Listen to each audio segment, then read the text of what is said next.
Chapter 453. It was true that Zheng Qingyong was a good-for-nothing. Moreover, he was a greedy and lustful person who could not do anything and could not eat enough of anything. However, Zheng Qingyong was someone who had come from the wilderness of the southwest. He had an advantage over most warriors, and that was that he could adapt to the circumstances. In the wilderness of the southwest, there were very few large cities and prefectures. There were dense forests and wilderness everywhere. The bandits of the 23 stockade villages killed people and plundered their goods, and the land was stained with blood. Zheng Qingyong's father, Zheng Tiantu, had risen to power in such an environment. Therefore, although Zheng Qingyong's cultivation was not good, he knew one thing. When faced with a powerful force that he could not match, the first thing he had to do was admit defeat. Therefore, under Chu Xiu's murderous aura, Zheng Qingyong immediately shut his mouth and put on his clothes as fast as he could. Then, he looked at Chu Xiu with an unusually obedient expression. Chu Xiu said indifferently, "Do you know who the woman beside you is?" Zheng Qingyong nodded. It seemed that he had not yet realized that he had slept with the crown prince's woman. Chu Xiu raised his eyebrows and said, "In this world, there are not many people who can make the crown prince a cuckold. Now that you have done it, don't you feel a sense of accomplishment?" Only then did Zheng Qingyong realize what he had done. His face immediately revealed a look of horror. He had slept with the crown prince's woman. This feeling was really good. It was so good that Zheng Qingyong did not know what to say now. If someone had made him a cuckold, Zheng Qingyong would definitely make that person suffer a fate worse than death if he had the chance. Because of this, he knew what his fate would be. However, at this time, Zheng Qingyong suddenly realized something. He directly knelt down in front of Chu Xiu and said with a sobbing tone, "Hero, save me. I will do anything you ask of me." Although Zheng Qingyong was a good-for-nothing, he was not a fool.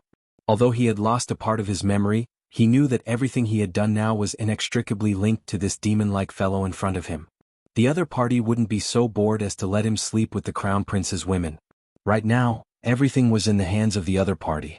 As long as he could live, he was willing to do anything. His father had just stabilized his influence not too long ago. The Iron Sword sect was the head of the 5 sects in the southwest region. Even if he, the eldest young master of the Iron Sword sect, was trash, he could still live a comfortable life. He could not bear to die.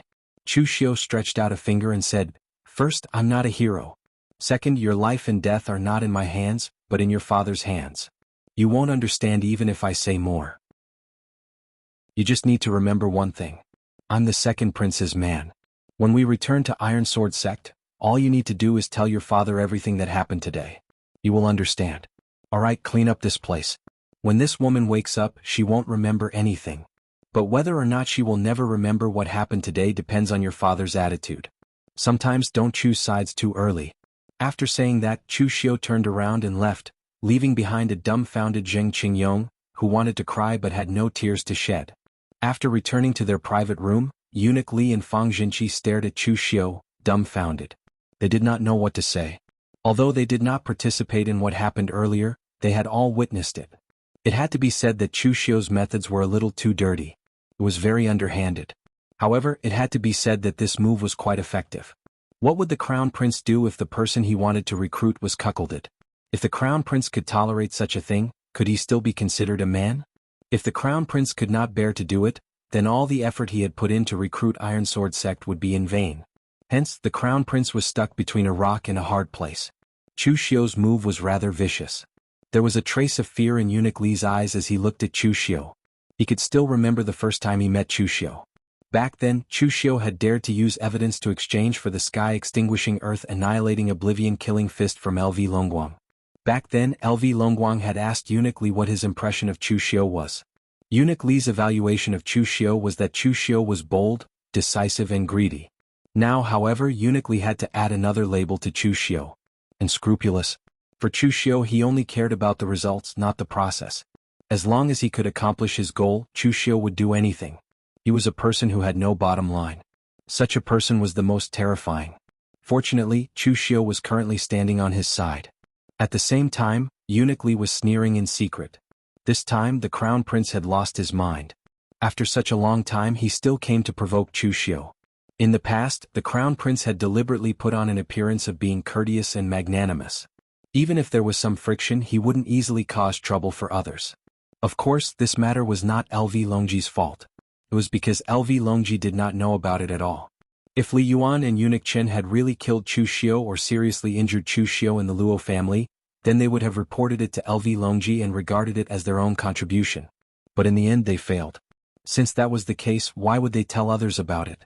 It was not shameful enough. As eunuch Li thought about it, he shook off these thoughts and asked Chu Xiu, "Official Chu, should we report this matter to the crown prince?" Chu Xiu shook his head and said, "Why should we report it to the crown prince? Don't think too highly of the Iron Sword sect. If worst comes to worst, the crown prince can just give up on recruiting the Iron Sword sect in a fit of anger. There are 5 sects, 8 families, 11 sects and 23 strongholds. There are so many forces in the southwest. We can just change our target. The Iron Sword sect is just the beginning. Eunuch Li, Lord Fong, it's time to make a move. Show us everyone's strength."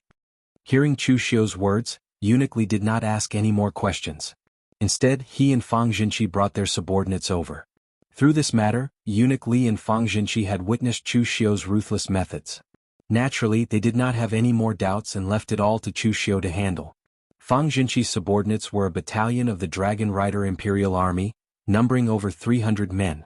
Despite the small number, every one of them was an elite. Even the weakest among them was at the Xiantian realm. Moreover, the most important thing was not their cultivation level, but the combat prowess of the Dragon Rider Imperial Army.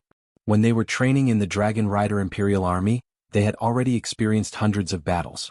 Later on, when they were assigned to LV Longguang, they had also experienced countless missions. As he sized up the Dragon Rider Imperial Army, Chu Xiu suddenly felt a little emotional. In the past, his cheapskate father was a member of the Dragon Rider Imperial Army. To be more precise, he was just an ordinary soldier, not even a corporal. However, such an ordinary soldier was able to proclaim himself as a tyrant in a small place after leaving the Dragon Rider Imperial Army, becoming the head of a family.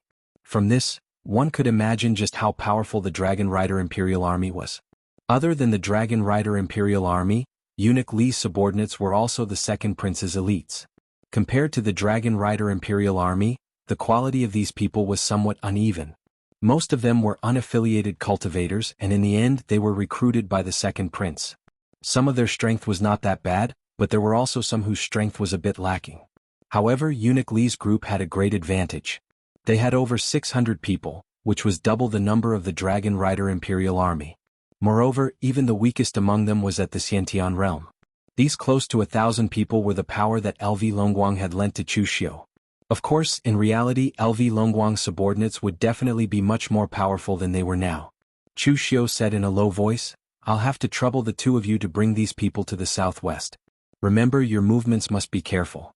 Otherwise, if the crown prince discovers your tracks, don't blame me." Fang Jinqi and Eunuch Li both nodded. They were not idiots, so they naturally knew to pay attention to this. Right now they were in the dark and the crown prince was in the light. Of course, they had to be careful, and they could not be discovered by the crown prince. Fang Jinqi and Eunuch Li followed behind. Chu Xiu was a step ahead of them and he followed Zheng Qingyong to the southwest.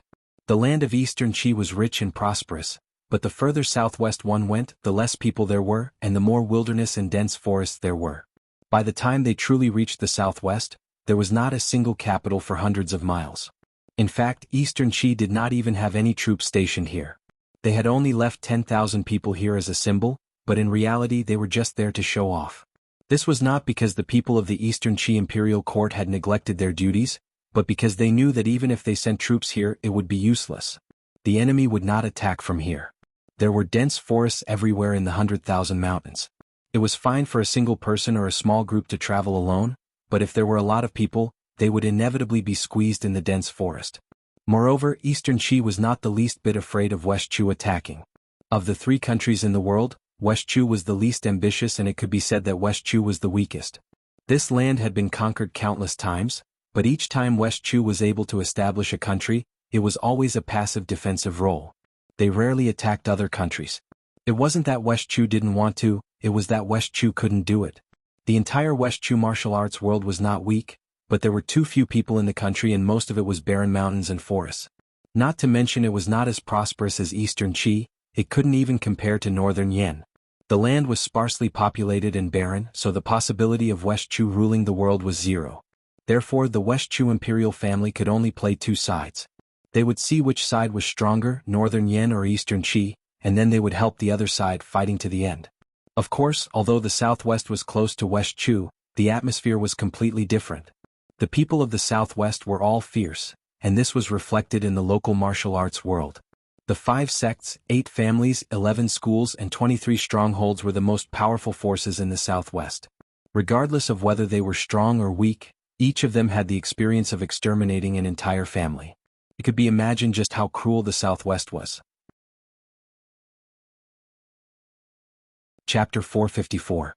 The Southwest Ironsword clan was located in the southwest Sangyang Prefecture and could be considered as one of the largest sects in the southwest. The Sangyang Prefecture was one of the few large prefectures in the southwest. The fact that the Ironsword clan could establish a sect in the Sangyang Prefecture was enough to prove their strength. It had to be known that it was extremely difficult for a desolate place like the southwest to produce a martial Dao grandmaster. For Ironsword sect to have an expert like Jing Qiantu, who had already stepped into the half-step martial Dao grandmaster realm, was already very impressive. Moreover, even if there was a martial Dao grandmaster in the southwest, most of them would not be able to stay. Those martial Dao grandmasters would either choose to wander in the Central Plains or move their sects to the Central Plains. They would not continue to stay in a remote and desolate place like the southwest. Jing Qiantu already had this idea. He was in the prime of his life and it was possible for him to step into the realm of martial Dao grandmaster in the future. Therefore, Jing Qiantu chose to accept the Crown Prince's invitation to prepare for the future.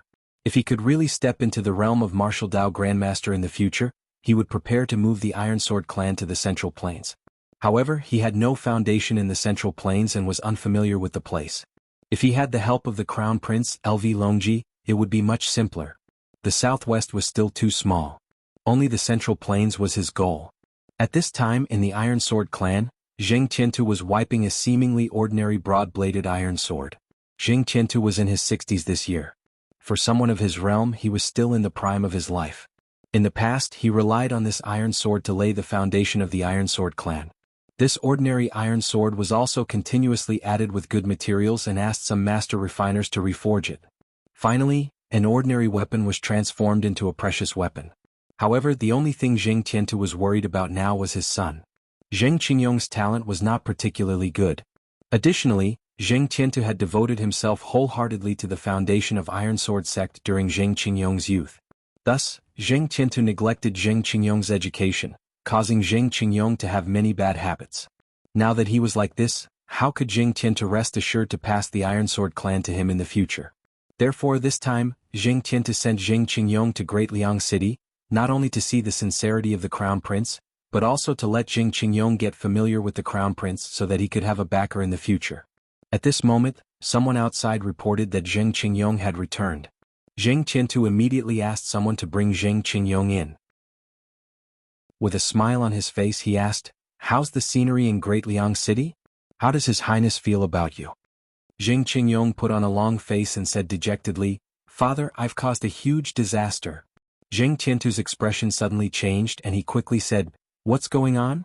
What did you do?" After Zheng Qingyong told Zheng Qiantu what had happened, Zheng Qiantu's face was as black as ink. He directly slapped Zheng Qingyong's face and scolded, "You're a useless thing." From childhood to adulthood, Zheng Qiantu spoiled Zheng Qingyong very much. He rarely hit him, but this time, Zheng Qiantu really couldn't help it. This idiot was obviously schemed against, causing their Ironsword sect to be dragged into the struggle between the Crown Prince and the Second Prince. Moreover, flies don't bite seamless eggs. Now that Zheng Qingyong had fallen into this situation, it was completely his own fault. Zheng Qiantu asked him to go to Great Liang City to see the sincerity of the Crown Prince, and also to build a relationship with the Crown Prince. But in the end he was actually eating, drinking and sleeping with women in Great Liang City all day long. Zheng Qingyong didn't dare to refute after being slapped. He just covered his face and said pitifully, "Father, what should we do now? This matter has not been leaked yet. If the Crown Prince knows about it, we'll be finished." Zheng Qiantu thought for a moment and he said in a deep voice, "The person who schemed against you said that he was the Second Prince's man?" Zheng Qingyong nodded again and again. Zheng Qiantu coldly snorted, "Now we don't know whether that person is the Second Prince's man or someone else. He just wants to provoke the relationship between the Second Prince and the Crown Prince. But there is still room for redemption. People say that His Royal Highness the Crown Prince is broad-minded. If we tell the truth, His Royal Highness the Crown Prince should not blame us for this matter. He also knows that you are also a victim. Zheng Qingyong cautiously said, "But father, if His Royal Highness the Crown Prince is not broad-minded in this matter, what should we do?" Although Zheng Qingyong was an idiot waste, he also knew the truth of judging others by oneself. In any case, if someone dared to make him a cuckold, he would certainly want to tear that person's body into pieces. At that time, why would he care about whether that person was broad-minded or not? Zheng Tiantu sneered, "Those who can achieve great things should be able to endure things that ordinary people can't. Do you think His Royal Highness the Crown Prince is like you? Moreover, in other words, if the Crown Prince really blames our Iron Sword sect for this matter, then it proves that I was wrong about him. The Crown Prince is a narrow-minded person who disregards the overall situation for the sake of a woman. Such a person is not worthy of our Iron Sword sect to rely on. At that time we can just look for the second prince to rely on." However, at this moment, a voice came from outside the door. "TSK. Sect Master Zheng is indeed worthy of being called a veteran.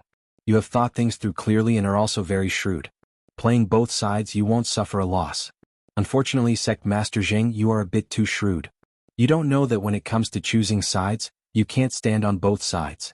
Chu Xiu pushed open the door and openly appeared in the room. The moment Zheng Qingyong saw Chu Xiu, his face suddenly revealed a trace of horror. He quickly shouted, "It's him! It's him!" Zheng Tiantu's complexion slightly changed.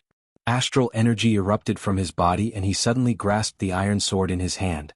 However, at this moment, Chu Xiu suddenly took a step forward. This step was right beside the spot where Zheng Tiantu's qi was about to erupt.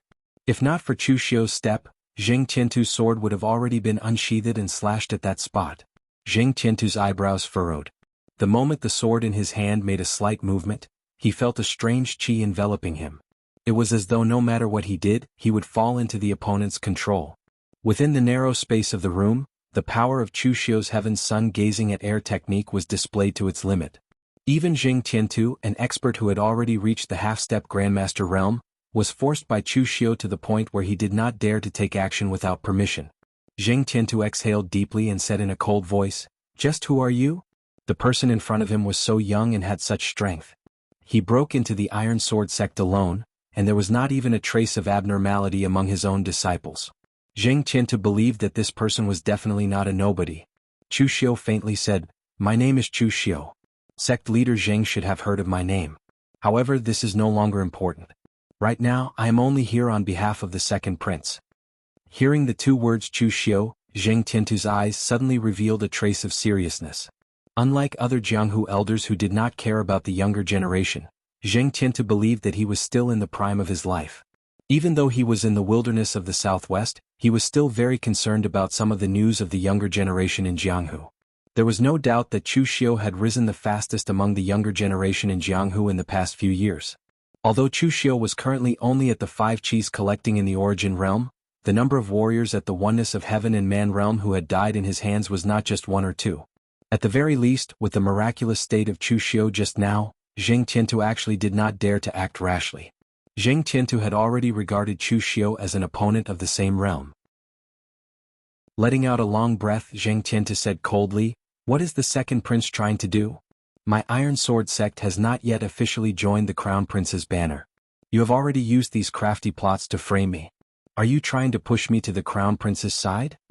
Chu Xiu sneered and said, "Sect leader Zheng, I have already appeared here. Is it interesting for you to still talk about these insincere things? A straightforward person will not resort to insinuations. I already know the choice your Iron Sword sect has made. Just now you were still hesitating. Do you think I will believe what you said? At present, your precious son has touched the Crown Prince's woman. Even if the Crown Prince is truly magnanimous and forgives you in the future when he looks at your Iron Sword sect, especially when he looks at your son, won't he feel uncomfortable? I believe that except for some people with special hobbies, being cuckolded is something that no man can endure. Besides, even if the Crown Prince really tolerates it, it is useless. Right now, only a few people know about this matter. If your Iron Sword sect wishes to join the Crown Prince, then I will spread this news. When that happens, you know the consequences." Zheng Tiantu looked at Chu Xiu, a thick killing intent appeared in his eyes. He spat out the words through gritted teeth, "You are truly ruthless." If this news were to spread, Chu Xiu would be forcing the Crown Prince to kill them. It was not a glorious thing to be cuckolded. Even if the Crown Prince temporarily tolerated it for the sake of the overall situation, if this matter was spread out with great fanfare, the crown prince would kill them even if it was for his own reputation. Chu Xiu raised his eyebrows and said, "Sect leader Zheng, forgive me for speaking bluntly. You chose to join the crown prince because you want to find a way out for Iron Sword sect and find a future for yourself. If that is all you seek, then there is not much difference between the crown prince and the second prince. The crown prince only has a righteous title." However, sect master Zheng thought about it carefully. Even if the crown prince was in the name of righteousness and the title of crown prince, the second prince was still able to share the limelight with the crown prince. From this point, the gap between the two could be seen. Would there really be a future for him to rely on such a person? Right now the choice is in your hands. To join the crown prince or to join the second prince. Sect leader Zheng, you can decide for yourself. Zheng Tiantu narrowed his eyes and said, "Actually, I have a third choice." "What choice?" "To kill you." Zheng Tiantu clenched the iron sword in his hand and a strand of killing intent blossomed out from his body. As for Chu Xiu, there was a smile on his face. He said indifferently, "There are many who want to kill me in Jianghu. Unfortunately, most of them failed and died instead." Sect leader Zheng, do you want to give it a try? Chapter 455. In the end, Zheng Tiantu did not choose to make a move against Chu Xiu. First, things had already reached this point. Even if he killed Chu Xiu, it would be meaningless. The second prince would definitely have someone else to deal with this matter. Also, Zheng Tiantu did not have much confidence in fighting against Chu Xiu. Although Zheng Tiantu's realm far surpassed Chu Xiu's, if they were to really fight, Zheng Tiantu couldn't say for sure how much combat power Chu Xiu, who was famous in Jianghu, could display. He was a cautious person and would rather believe in the saying that those with great reputations were not just for show. Putting down the iron sword in his hand, Zheng Tiantu said dejectedly, "Now that things have already reached this point, do I have any other choice? But I want to know, what does the second prince want to do?" Chu Xiu said indifferently, "The second prince's thinking is very simple. It's not that he wants to do something, it's that he doesn't want the crown prince to do something. Have the 5 schools, 8 families, 11 sects and 23 strongholds in the southwest all decided to join the crown prince?" Zheng Tiantu shook his head and said, "Not really. Most of them are just watching. But like my Iron Sword sect, a well-known power in the southwest, they have already been contacted by the crown prince's people. Almost all of them have already decided to join the crown prince. In a month, the crown prince's people will personally come to the southwest Goddess Peak sky-gazing cave and gather the leaders of the 5 schools, 8 families, 11 sects and 23 strongholds to participate in the alliance meeting. At that time, who will join the crown prince's side and who will remain neutral? Only at that time will it be clear." At this point, Zheng Tiantu could not help but look at Chu Xiu and said, "The crown prince has been planning this for several months. You are only starting to stop him now, but it is already too late. Among the top sects in the southwest, many of them have already made up their minds to stand on the crown prince's side. Even if you plot against me now, it is useless. Even if my Iron Sword sect openly opposes it, the influence of my Iron Sword sect is limited among the dozens of powers in the southwest. The entire southwest will still belong to the crown prince." In fact, if Chu Xiu had not set up a trap for him, Zheng Tiantu would not have joined the second prince. After all, the crown prince's people had already come many times and the conditions had already been discussed. They were just waiting for the alliance conference to officially submit to the crown prince's side. Now that he had been tricked by Chu Xiu, it was impossible for him to side with the crown prince, so he had no choice but to side with the second prince. Chu Xiu raised his eyebrows and said, "Too late?" "Not too late, just in time. Your Iron Sword sect is a great sect in the southwest region. It is only natural for you to know the details of the other forces. Tell me everything you know. You don't need to worry about the rest. All you need to know is which side you will stand on during the alliance meeting. That's enough." Zheng Tiantu couldn't help but ask, "What do you want?" When Chu Xiu told him his plan, Zheng Tiantu suddenly looked horrified. He couldn't help but say, "Madman? If you do this, do you know how many people will die in the southwest? Your methods are so cruel. When the time comes, will those sects be willing to serve the second prince?" Chu Xiu indifferently said, "You said it yourself. The alliance meeting will begin in a month. Since that's the case, I can only choose to use this method. To achieve great things, one shouldn't bother with trifles. In any case, if the second prince can't get it, the crown prince can't either." After receiving Zheng Tiantu's information, Chu Xiu immediately left. He wasn't really one of the second prince's people. What did it have to do with him whether or not the sects in the southwest were truly loyal to the second prince? Chu Xiu's goal was only to attack the crown prince and kill Li Yuan in passing. As for the other matters, they were just incidental. Because eunuch Li and Fang Jinqi had brought their subordinates with them, they had to avoid the crown prince's eyes. Thus their speed was rather slow. They only arrived 3 days later. At this time Chu Xiu was very leisurely. Although the southwest was mostly filled with wild forests, it produced many good things. At this time Chu Xiu was in a restaurant in the Cangyang Manor, drinking the southwest specialty, the 100-fruit wine, and tasting the strange delicacies here. Of course, in the eyes of outsiders, the delicacies here were somewhat ferocious. For example, there were some ferocious beasts that were rarely seen in the outside world, as well as some strange insects and snakes. These were all the specialty products of the southwest. Seeing eunuch Li and Fang Jinqi arrive, Chu Xiu called out to them and said, "Eunuch Li, Lord Fang, quickly come and try these delicacies of the southwest. Although they don't look good, they're still very good to eat." Eunuch Li was in no mood to taste the delicacies. After seeing Chu Xiu, he didn't even sit down and immediately asked, "Official Chu, how is it? Did the Iron Sword sect agree to stand on the second prince's side?" Chu Xiu poured a cup of wine for the two of them and said, "I have good news and bad news here. Which one would you like to hear, Eunuch Li?" Eunuch Li frowned and said, "All right." Chu Xiu said, "The good news is that the Iron Sword sect has been settled. They will firmly stand on the second prince's side. Otherwise the only ending for them is death." "Then what's the bad news?" Chu Xiu spread his hands and said, "The bad news is that the crown prince has been planning in the southwest for a longer time than we imagined. He has even made contact with some of the top-ranking factions of the pugilistic world in the southwest. In less than a month, the crown prince will send people to the southwest to participate in the alliance meeting. At that time, the 5 clans, 8 clans, 11 sects, and 23 strongholds will all come to confirm that the entire southwest is under the crown prince's command. Since the crown prince is so confident, then all the factions similar to the Iron Sword sect should be preparing to join the crown prince's side. People tend to follow blindly.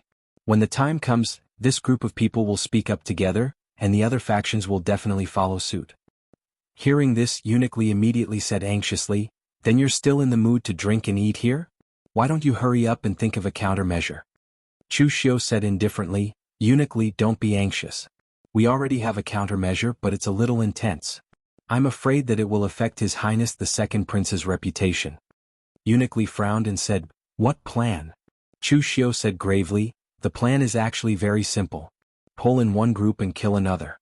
When the time comes, the factions in the southwest will fight amongst themselves.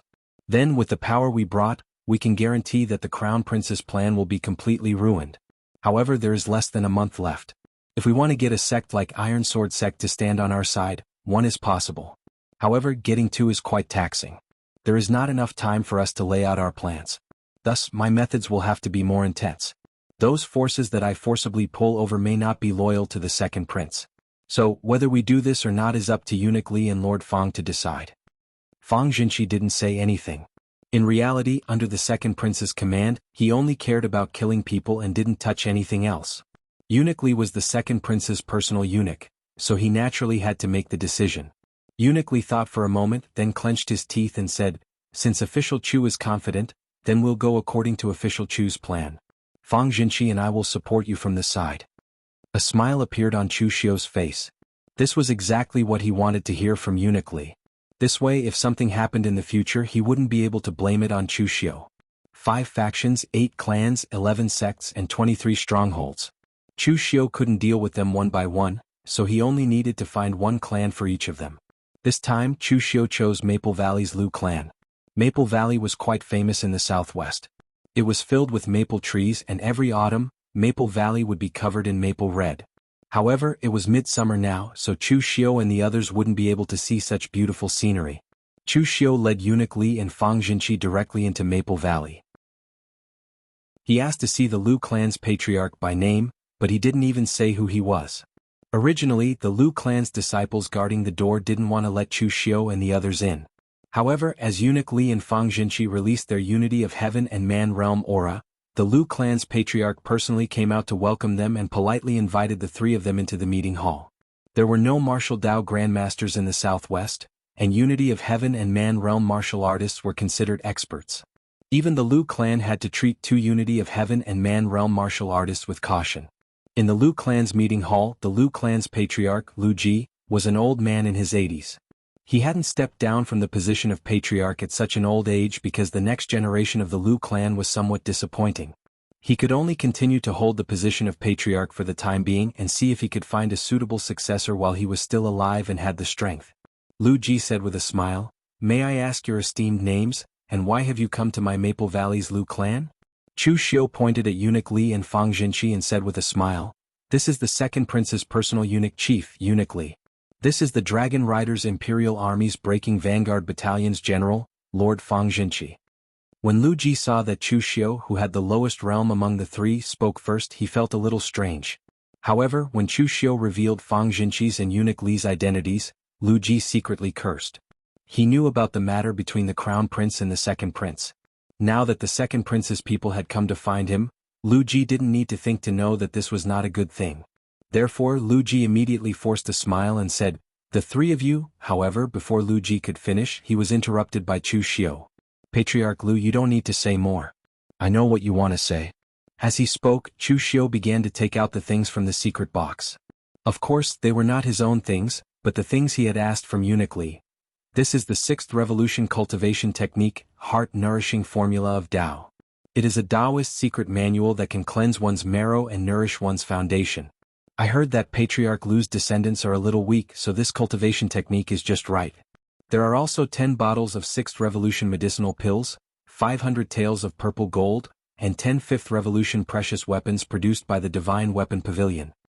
After taking out these things, Chu Xiu stared at Lu Ji and said lightly, "Patriarch Lu, this is a gift from the Second Prince. If you accept it, your Lu clan will be the Second Prince's friend. If you refuse, I will slaughter your Lu clan according to the value of these gifts." Patriarch Lu, do you think that all the lives of your Lu clan added up are worth these gifts? Will there be any survivors?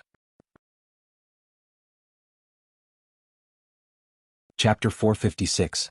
Everyone had seen threatening people before. Whether it was the head of the Lu family, Lu Ji, Eunuch Li, or Fang Jinqi, they were all experienced people, so they were no strangers to such matters. However, they had never seen someone threaten someone as fresh and refined as Chu Xiu. Furthermore, Chu Xiu's threat was no longer a threat. It was more like an ultimatum. Lu Ji's old face turned red. Of course, this was not because he was excited but because he was angry. How was Chu Xiu's actions any different from a bandit's? Was this considered gifting? It was more like throwing his life away.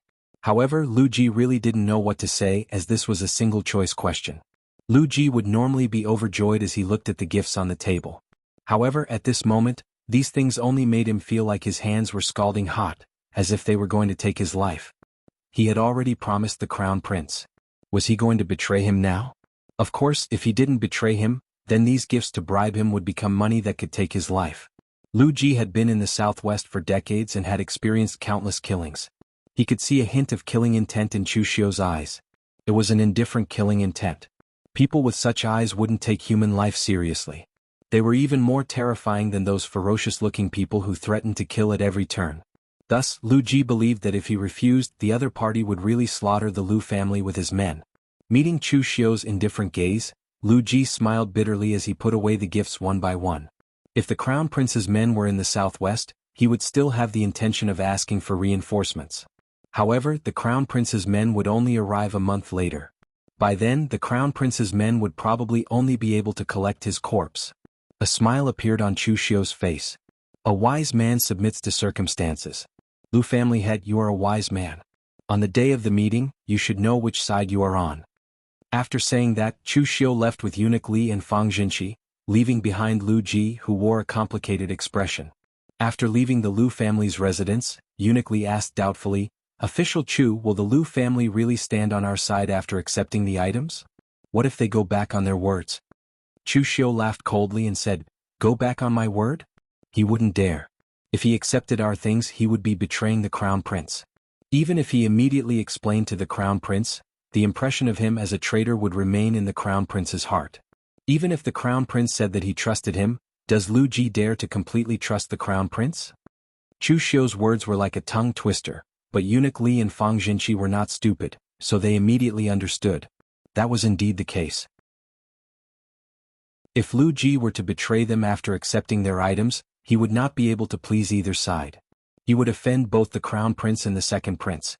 At that time, as long as one of them was enraged, no one would be able to help him. Thinking of this, Eunuch Li also subconsciously glanced at Chu Xiu. It had to be said that this Chu Xiu was really ruthless. He didn't beat around the bush and went straight to the point. As long as he found the right target, he would be able to deal with a big power in a day. Less than a month's time was more than enough for them. Although the process was indeed unpleasant to hear, and Lu Ji must be cursing the three of them in his heart, that wasn't important. The result was the most important. Chu Xiu looked to the east and said in a deep voice, "The next one is the Grey Sword sect of Mount Yensong. But before that, I'll have to trouble the two of you to act as the kidnappers." Eunuch Li frowned and said, "Kidnap who?" "The three sons of the sect master of the Grey Sword sect, wind-chasing divine sword Han Qianting. According to the information I obtained from the Iron Sword sect, his three sons are unwilling to cultivate in Mount Yensong. Every month they would go out for a day to play. Make use of this one day to kidnap these three people without alerting anyone. Only the two of you will be able to do it." Eunuch Li and Fang Jinqi were somewhat resistant to Chu Xiu's task. After all, they were also people with status, but now they had to act as kidnappers. It was really degrading. However, the most important thing at the moment was to destroy the Crown Prince's plan. They couldn't care less and could only do as he said. 5 days later, in the Grey Sword sect of Mount Yensong, the sect master of the Grey Sword sect, Han Qianting, stood on the cliff at the back of Mount Yensong with a frown. Although his three sons were disappointing, they knew their priorities. Usually, they would go down the mountain to play and come back in a day. But now, it had been 2 days and not even a shadow was seen. Mount Yensong is a famous mountain in the southwest. But I think with Sect Master Han's mood, you probably don't have time to appreciate the scenery of Mount Yensong. What a pity. The moment he heard this voice, Han Qianting was shocked. He looked at the young cultivator who suddenly appeared behind him and shouted, "How did you get in here?" Mount Yensong was easy to defend but difficult to attack. Other than a small path up the mountain, it was surrounded by cliffs. This was the forbidden area of the Grey Sword sect's back mountain. Only the Grey Sword sect's disciples were qualified to enter. How did this stranger get past the interrogation of so many Grey Sword sect's disciples and enter this place? Chu Xiu walked forward step by step. For a sect of the Grey Sword sect's level, it was fine if they didn't have a martial Dao Grandmaster guarding it. They didn't even have a formation. With Chu Xiu's current mental strength cultivation, it was not difficult to enter such a place. Making a shushing gesture at Han Qianting, Chu Xiu indifferently said, "Sect leader Han, lower your voice. Don't draw others here. Could it be that you don't want the lives of your three sons anymore?" As he said this, Chu Xiu took out 3 jade pendants. These jade pendants were blood red in color and looked very magnificent. These 3 pieces of blood jade were gifts from Han Qianting to his 3 sons. They could nourish their blood and qi. The shape was personally carved by him, so Han Qianting could almost recognize them at a glance. These were his sons' things. Han Qianting's expression suddenly changed and he shouted in a low voice, "What did you do to my 3 sons?" Chu Xiu said indifferently, "Nothing, I just invited them to be guests. But I can't guarantee what will happen to them in the future. It all depends on Sect Master Han's attitude." Han Qianting said angrily, "The rule of the pugilistic world is that one shouldn't implicate family members." "Who are you?" "Shouldn't implicate family members?" Chu Xiu shook his head and said, "Sect Master Han, you're wrong. Pulling one hair will affect the whole body. When you make a decision, you and your family will be implicated. So, as a person, it's best to be more cautious. As for who I am, that's not important. All you need to know is that I'm the second prince's man. That's enough." Han Qianting instantly understood everything, coldly saying, "The second prince is a dignified prince, I didn't expect him to be so despicable." Chu Xiu shrugged, not minding it. In any case, Han Qianting was scolding the second prince, not him. Looking at Han Qianting, Chu Xiu said indifferently, "Sect Master Han, calm down. Some things aren't bad. As far as I know, Sect Master Han's 3 young masters aren't very talented. In your lifetime, will the next generation of the Blue Point Sword sect be inherited by your 3 young masters?" This was an unknown factor. A sect is not an aristocratic family, and the Blue Point Sword sect doesn't belong to you alone. For the benefit of the entire Blue Point Sword sect, is it worth it to abandon your own son? Han Qianting gritted his teeth. What does the second prince want? Chu Xiu waved his hand. It's simple. In a month's time, the Blue Point Sword sect will stand on the second prince's side. There's no need for Sect Master Han to worry, your 3 sons are safe and there are experts guiding them on the martial Dao. After the matter is settled, the three young masters will definitely return safely to Grey Point Mountain.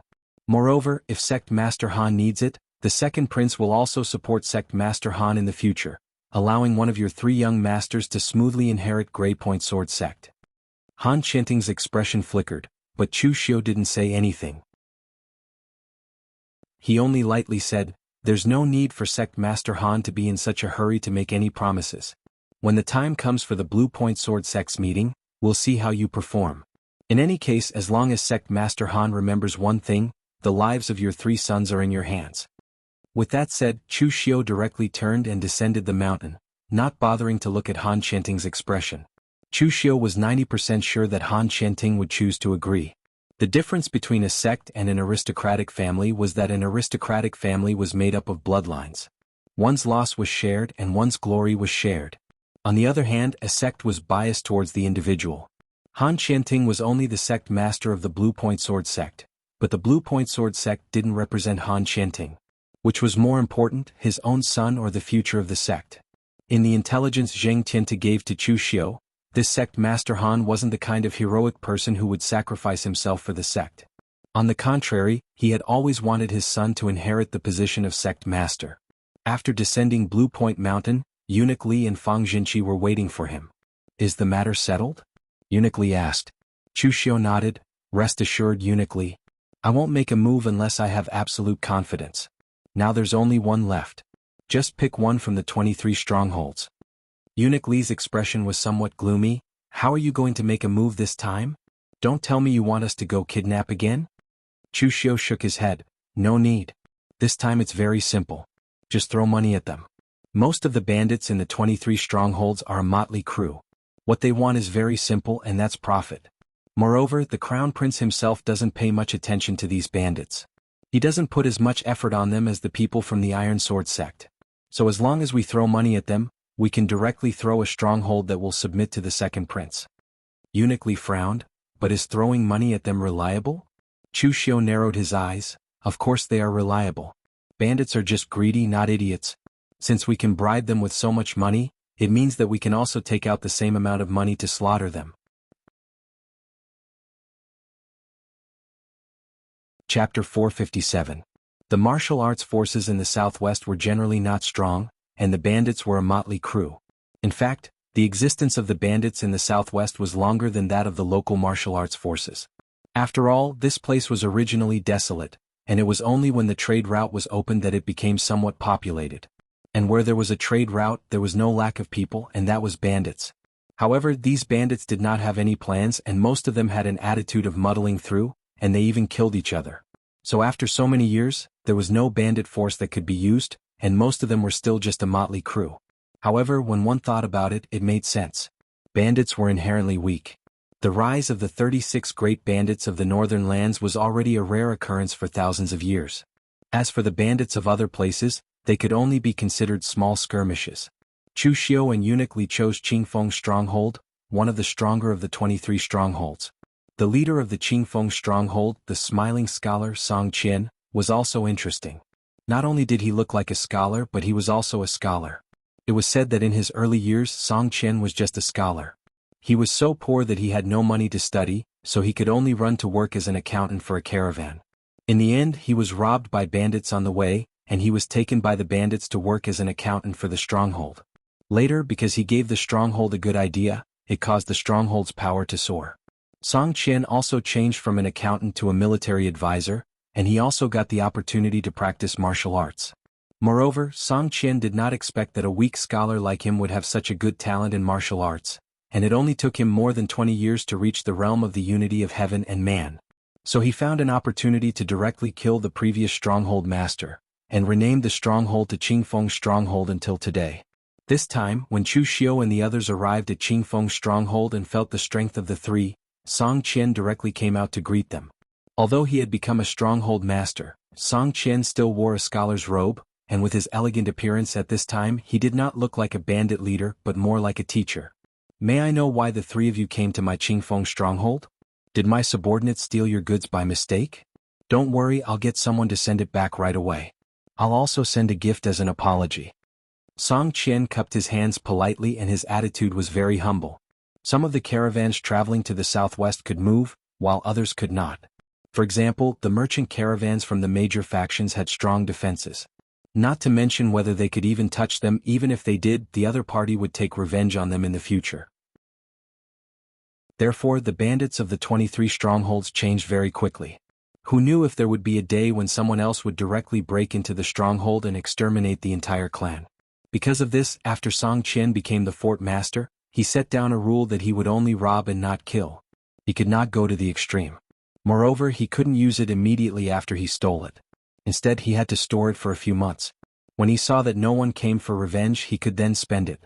If someone came, then he would lower his stance, return the item, and apologize.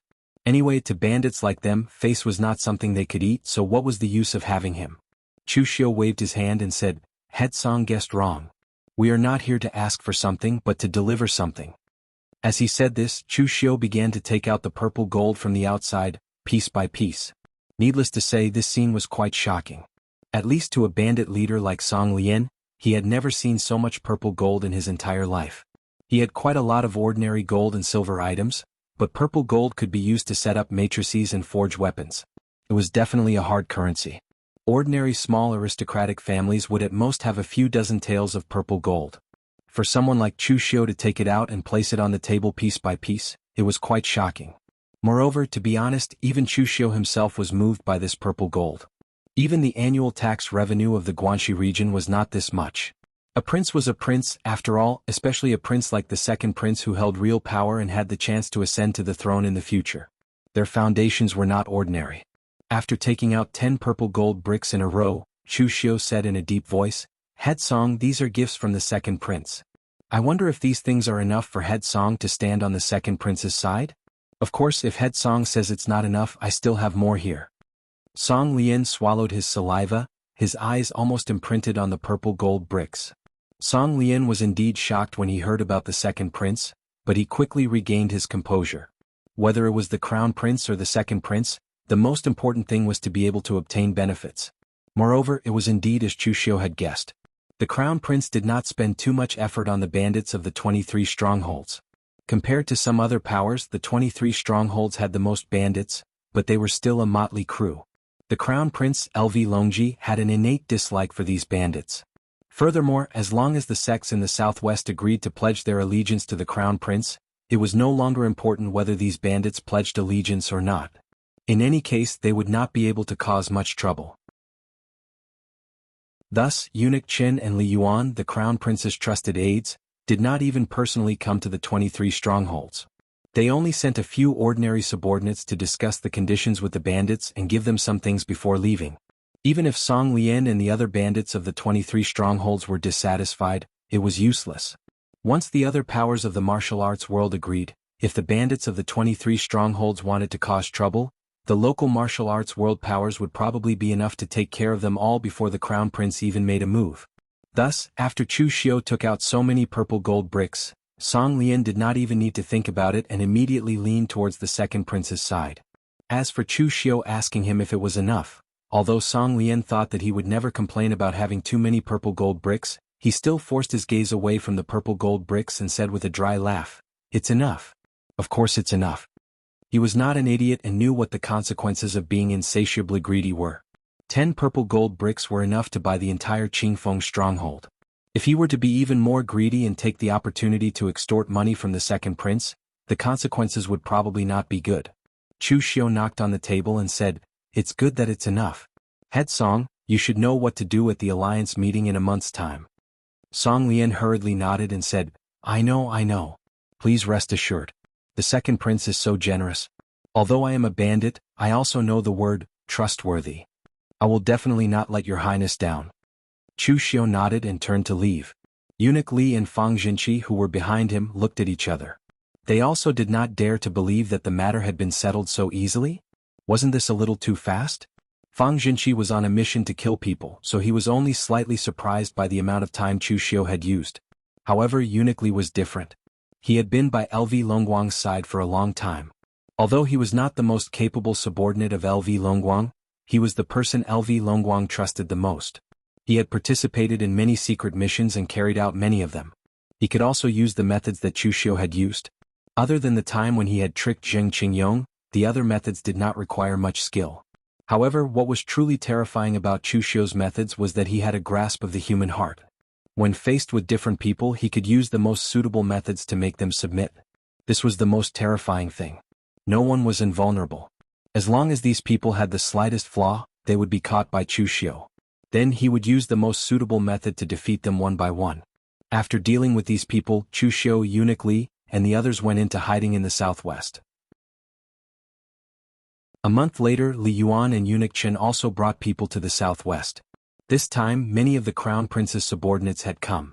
Other than Li Yuan and Eunuch Chen, there were also 3 experts at the unity of heaven and man realm. They were all guests that the crown prince had recruited. Once again coming to the southwest, Li Yuan felt rather high-spirited. The main people in charge of recruiting and subduing these people in the southwest were Li Yuan and Eunuch Chen. If this matter was done well, his status in the eyes of the crown prince would definitely rise by a large margin. After arriving in the southwest, Li Yuan did not delay. He directly sent invitations to the people of the 5 clans, 8 clans, 11 sects and 23 strongholds, asking them to come to the Goddess Peak's heaven-gazing cave to participate in the alliance meeting. The Goddess Peak was very famous in the southwest. Legend had it that in ancient times, a goddess had ascended here, which was why it was named the Goddess Peak. As for the heaven-gazing cave, it was a cave in the Goddess Peak. Because there was a huge opening at the top, one could see the sky if they raised their heads, which was why it was called the heaven-gazing cave. At this moment, the huge cave had already been tidied up neatly. The leaders of the 5 clans, 8 clans, 11 sects and 23 strongholds were all gathered here. They were seated according to their respective power rankings. Li Yuan, Eunuch Chen and the others stood in the center. After everyone had arrived, Li Yuan cupped his hands towards the people present and said, "Everyone, although the southwest is desolate and barren, it is still the territory of the Deqi kingdom. Everyone started from scratch. It was not easy for you to establish such a foundation in the southwest. I'm very impressed. Now that His Highness the Crown Prince has the mandate of heaven, he will ascend to the throne in the future. Therefore we have prepared to invite all the outstanding talents of the Jianghu in the southwest to jointly raise the prestige of the Deqi kingdom." Li Yuan spoke passionately and there was some applause from below. However, Li Yuan still felt that something was wrong. Why were the reactions of some of the people below not so intense? Since they had already come to participate in the alliance meeting, could it be that they still had some doubts about this matter? However, at this moment, a sneering voice came from outside. They started from scratch and accumulated such a large family property, but the crown prince took it all away with a single sentence. He even glorified it by raising the prestige of the Deqi kingdom. Could it be that the crown prince is preparing to lead these warriors of the southwest to attack the northern Yin? Chapter 458. When Chu Xiu appeared in front of Li Yuan's expression suddenly changed. What shocked him was not that Chu Xiu had appeared here, but that Chu Xiu was followed by Fang Jinqi and Eunuch Chen. What this meant was self-evident. Chu Xiu had actually submitted to the second prince. Li Yuan said coldly, "Chu Xiu, if I had known that you had submitted to the second prince, Eunuch Chen and I would have taken your life at the Luo family, even if we had to chase you for thousands of miles." Chu Xiu waved his hand and said, "You've misunderstood the cause and effect of this matter. If you hadn't caused trouble for me at the Luo family, I wouldn't have chosen to help the second prince. Everyone in the pugilistic world knows what kind of character I, Chu Xiu, am. I've never been magnanimous.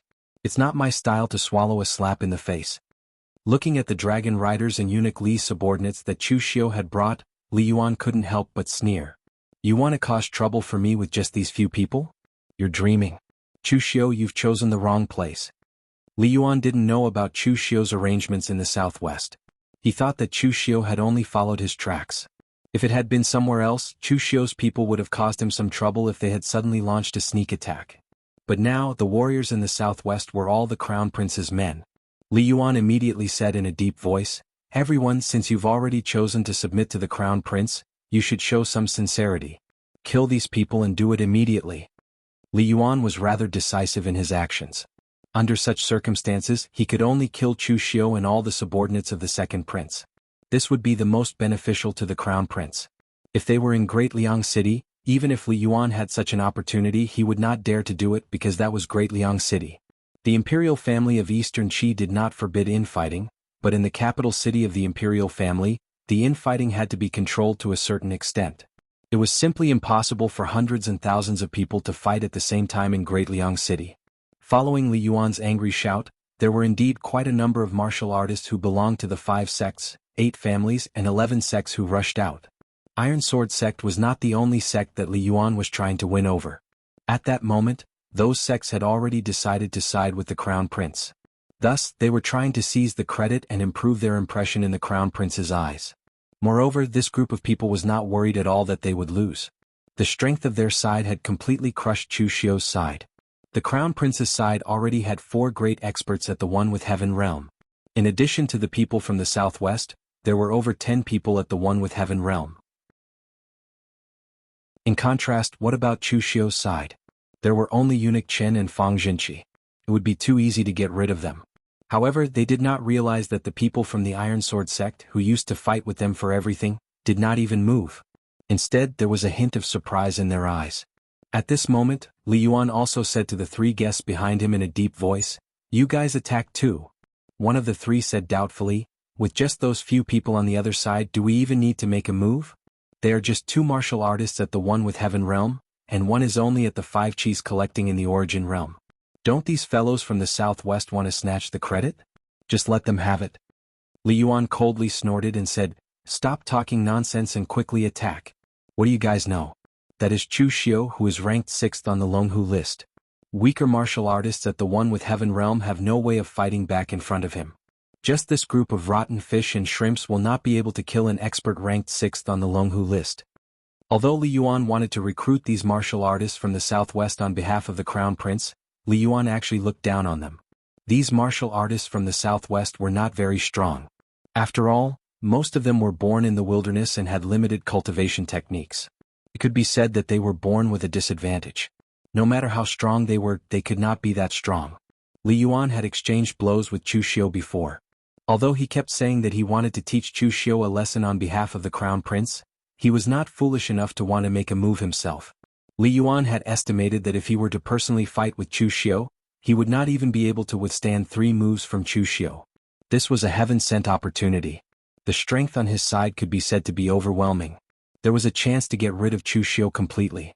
Chu Xiu narrowed his eyes and said, "Eunuch Chen, Lord Fang, make your move."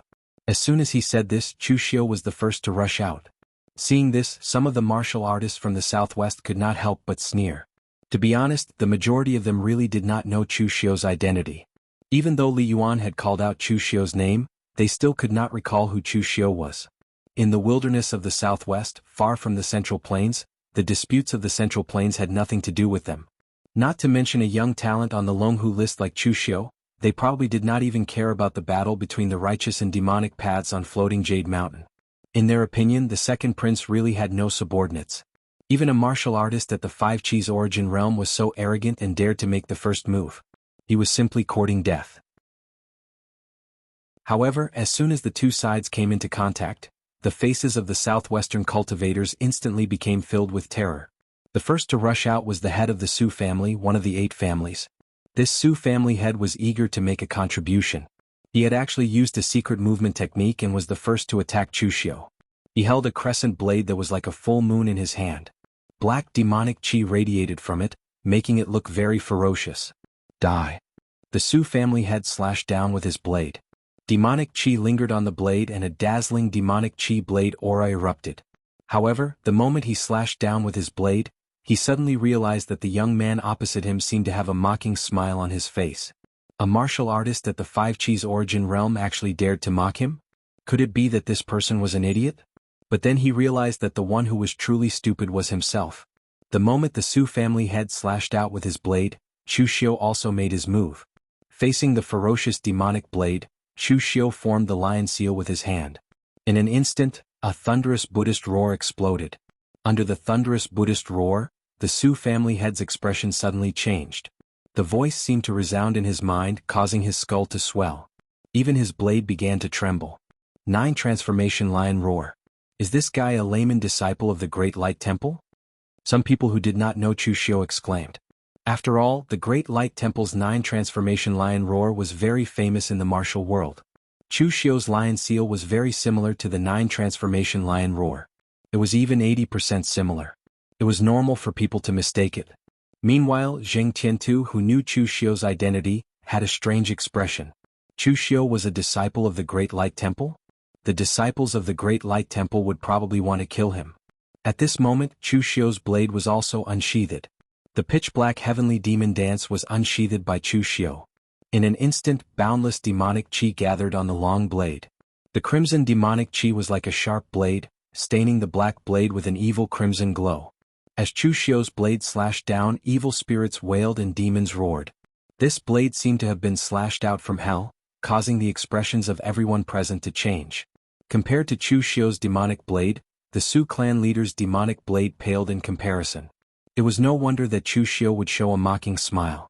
Using a blade in front of him, using a demonic blade in front of him, was asking to be humiliated. The Su clan leader also felt the terror of Chu Xiu's demonic blade. He could not help but reveal a look of shock in his eyes. The blade in his hand reversed, wanting to temporarily defend and avoid the blade's edge. However, it was too late. Chu Xiu was not going to give him this chance. The moment he changed his attack, he felt as if he had fallen into a large net. All possible routes of escape were blocked. He had nowhere to run and could only face it head-on. Fight. The moment Chu Xiu's Avicii Dao slashed down 3 times, the Su clan leader's body immediately burst into a bloody mist. He had actually decisively chosen to burn his blood essence. 4 warriors from the southwest, like the head of the Su family, although the cultivation techniques they cultivated were not very strong, because of the cruel environment, almost every one of them had stood out from this kind of environment where they fought all day long. Their fighting styles were all decisive and fierce. Seeing that something was wrong, the Su clan leader immediately burned his blood essence. A dense blood qi surged into his blade, causing the bloody light on his blade to soar several feet. However, at this moment, Chu Xiu's blade had already landed. In an instant, there was a loud bang from the collision of stellar qi. The demonic qi and blood qi flew in all directions. Chu Xiu stood in place, but the Su clan leader had already been cut in 2 by Chu Xiu. 1 slash. With only 1 slash, the Su clan leader, who had some fame in the southwest, had been cut in 2 like a chicken being slaughtered. This scene immediately stunned the people who were about to rush up from behind. To put it bluntly, sometimes even killing a chicken was not as satisfying as this. However, in the eyes of Zheng Tiantu, who was equivalent to a martial artist in the unity of heaven and man realm, Chu Xiu had used more than 2 moves. The Su family's patriarch was the same. When the 2 sides exchanged blows, they had changed back and forth many times. This kind of secret confrontation was not something that could be seen by experts in the same realm. Of course, for most warriors they could only see these things in front of them. Chu Xiu's blade had cut down the Su clan leader. It was that simple. Trash. Li Yuan cursed under his breath. He recalled the scene at the Luo family where Chu Xiu had shocked everyone. In the martial arts world, sometimes quantity did not necessarily equal quality. This was also the case in the army. In particular, there were many experts in the Eastern Qi military, and those generals loved to fight in front of the battlefield. Taking the head of the enemy's general in the midst of 1,000,000 soldiers was a serious blow to the morale of the enemy. Now, Chu Xiu already had this feeling.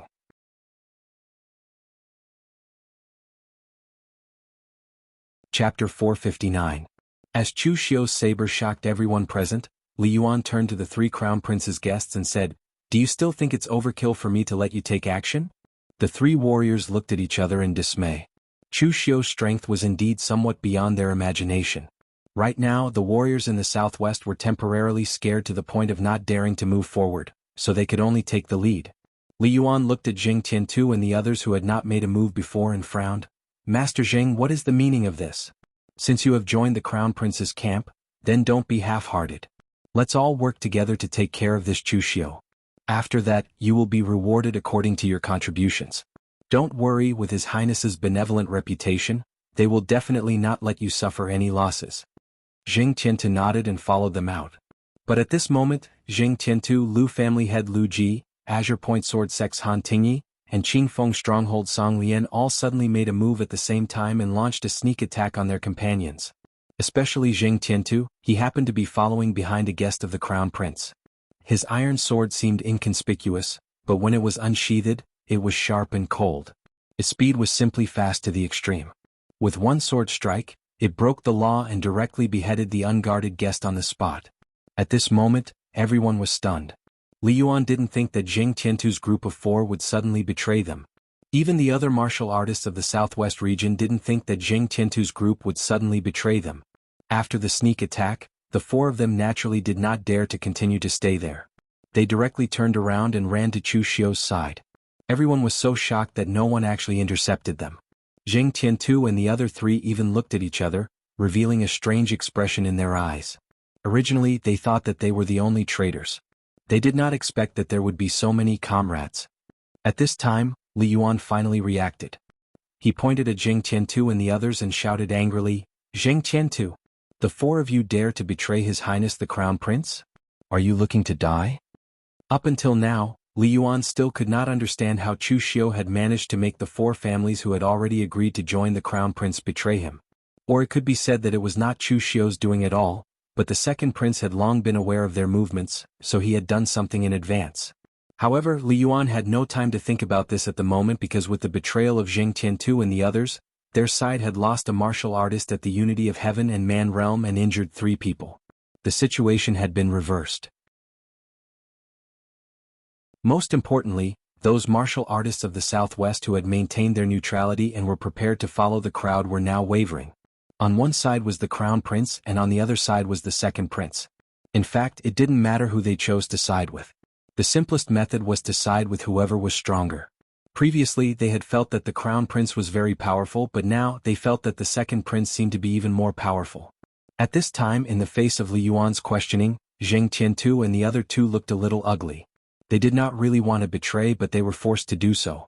Jing Tiantu cupped his hands and said, "Lord Li, there are some things that we do not want to do, but there is nothing we can do. Fate makes fools of people. Now, we can only stand on the opposite side of His Highness the Crown Prince." Song Qian curled his lips. He did not have so many reasons to be helpless. It was entirely because the second prince was more generous than the crown prince that he chose to betray. Chu Xiu said lightly, "Sect Master Zheng, since you have already betrayed us, why are you still talking so much nonsense? Why do you regret it now?" Jing Tiantu and the others hurriedly shook their heads. They had already betrayed the crown prince. If they offended the second prince's people now, it would be purely courting death. "It's good that you don't regret it." Chu Xiu nodded. He suddenly waved his hand and shouted, "Kill." As soon as Chu Xiu's voice fell, Eunuch Li and Fang Jinqi directly led their people and charged forward. Although from the beginning of the plan until now, Eunuch Li and Fang Jinqi had always existed as Chu Xiu's assistants, their real strength was not weak. Eunuch Li was a eunuch from the imperial palace. In the past, he was sent to be LV Longguang's personal eunuch. This was already enough to prove Eunuch Li's strength. Eunuch Li did not use any weapons. His hands were his best weapons. Every palm strike brought with it an awe-inspiring coldness that directly froze the martial artist's meridians and true energy. It could be said to be incomparably evil. Fang Jinqi, on the other hand, was the opposite of Eunuch Li. His martial arts were extremely firm and fierce. With a long spear in his hand, every spear strike was like the pressure of Mount Tai, crushing mountains and breaking mountains. With Fang Jinqi and Eunuch Li taking the lead as well as Jing Tiantu and the others attacking together, the crown prince's side was almost instantly suppressed. As for the group of martial artists from the southwest, apart from a small portion who still chose to stand on the crown prince's side, the majority of them were actually just watching from the sidelines. These martial artists from the southwest actually had no loyalty to the crown prince to speak of. For these martial artists from the wildlands who spent most of their time killing, the truth was that the victor was king. If they wanted to choose someone to side with, they would naturally choose the strongest one. Chu Xiu brandished his saber and charged at Li Yuan. He had schemed so much. Besides taking revenge on the crown prince, one of the reasons was to kill Li Yuan and seize his good fortune. Seeing that Chu Xiu was charging at him, Li Yuan's expression suddenly changed. He hurriedly shouted, "Stop Chu Xiu." Following Li Yuan's shout, his subordinates, who were at the Five Qis origin realm, and a foreign chamberlain at the unity of heaven and man realm, all charged towards Chu Xiu. If one person could not stop Chu Xiu, then a group of people would do. Although Li Yuan's strength was inferior to these vassals, he was the crown prince's trusted aide and had a very high status among the crown prince's subordinates. Thus, apart from Eunuch Chen and Li Yuan, nothing could happen to anyone but the 2 of them. The vassal who attacked Chu Xiu used a weapon that was rarely seen in the martial arts world. It was a gigantic deep gold broadaxe that was as tall as a person. He was also a burly man, and it was obvious that he was walking the path of physical strength. With a swing of the broadaxe, the surrounding stellar energy was stirred up by the power of the broadaxe. With an incomparably majestic aura, the broadaxe chopped down at Chu Xiu's head. Martial artists who cultivated this kind of martial arts did not need much technique to speak of. When their strength reached the extreme, they could directly use their strength to break everything. However, it was a pity that this vassal had not reached this realm. At the very least, when facing Chu Xiu, he could not unleash his strength at all. The stars in Chu Xiu's eyes rotated, and the sun and moon changed. The power of the heaven's sun gazing at air was unleashed by him to the extreme. At the same time, coupled with the extreme speed that erupted from the internal binding seal, Chu Xiu could easily dodge all the attacks of the broadaxe. However, Chu Xiu was not simply dodging. His figure directly swept behind Chu Xiu. Several 5 Chi's origin realm martial artists had already surrounded him, wanting to hold Chu Xiu back and create an opportunity for the unity of heaven and man realm martial artist behind him who was holding the broadaxe. The heavenly demon dance in Chu Xiu's hand suddenly slashed out, condensing devil chi and evil chi into his body. The sword will of the Avici Dao 3 sabers was also integrated into it, making this saber extremely terrifying. The scene of Chu Xiu using this saber to kill an unity of heaven and man realm expert was still vivid in their minds. The expressions of the 5 Chi's origin realm martial artists suddenly changed, and they immediately wanted to dodge. The other martial artists dodged in time, but one of them was a little too slow. He was directly pulled into the saber aura. With a loud bang, a mist of blood drifted away, and there was no one left on the scene. This person was much more unlucky than the Su family's patriarch, and he died without a complete corpse. Chu Xiu stepped forward, and another 5 Chi's origin realm martial artist wanted to take advantage of the gap in Chu Xiu's saber to launch a sneak attack. However, Chu Xiu's left hand pinched the treasure vase seal, and in an instant an infinite Buddha's light bloomed, directly blasting the 5 Chi's origin realm martial artist away, and a large mouthful of blood gushed out. With a wave of one hand, boundless devil chi erupted, and the martial artist's blood was sucked out of his body along with the devil chi. In less than 3 breaths, his entire body had been sucked dry by Chu Xiu's devil blood technique. When the devil blood technique was created, it was not actually used to kill people. It was only used as a support in battle, and it was used in preparation for using the blood-dissipating saber. After all, when 2 martial artists of similar strength were fighting, it was too difficult to use the devil blood technique to absorb all the blood and chi of the other party. However, although Chu Xiu and the 5 Chi's origin realm martial artist were in the same realm, the combat effectiveness of the 2 sides seemed to be a whole realm apart. The other party could not block Chu Xiu's devil blood technique at all. Taking another step forward, Chu Xiu waved one hand, and the blood that had been sucked out by Chu Xiu condensed into an evil blood blade, slashing out in a direction. Even though the martial artist dodged left and right, the blood blade seemed to be able to predict his position in advance, and instantly pierced through him at an incredible angle. In the blink of an eye, he had killed 2 people, and Chu Xiu took another step towards Li Yuan. At this moment, Li Yuan really began to panic. Why did this Chu Xiu seem to be stronger than when he was in the Luo family? Block Chu Xiu. After Li Yuan shouted this sentence, he directly turned around and fled. Although this kind of action seemed a little too cowardly in Li Yuan's opinion, this was called rational. Chu Xiu had clearly come for him, and if he did not kill him, he would not stop. If he did not run at this time, could it be that he was going to die? Seeing that Chu Xiu was going to chase Li Yuan again, the unity of heaven and human realm martial artist holding the giant axe behind him could not help but feel anxious. The giant axe in his hand was surrounded by a storm of gang chi, and he wanted to intercept Chu Xiu. However, Chu Xiu, who had been dodging just now, suddenly turned around and attacked the unity of heaven and human realm martial artist holding the giant axe. As the murderous intent descended, Chu Xiu's eyes were already dyed with a layer of dark red. The annihilation of heaven and earth oblivion-killing fist suddenly burst out, and the absolute power of the fist directly caused the giant axe in the unity of heaven and human realm martial artist's hand to tremble. In addition, he had always thought that Chu Xiu only wanted to kill Li Yuan and would not turn around to tangle with him, so he was not prepared at all. When they suddenly exchanged blows, even the giant axe in his hand almost flew out of his hand.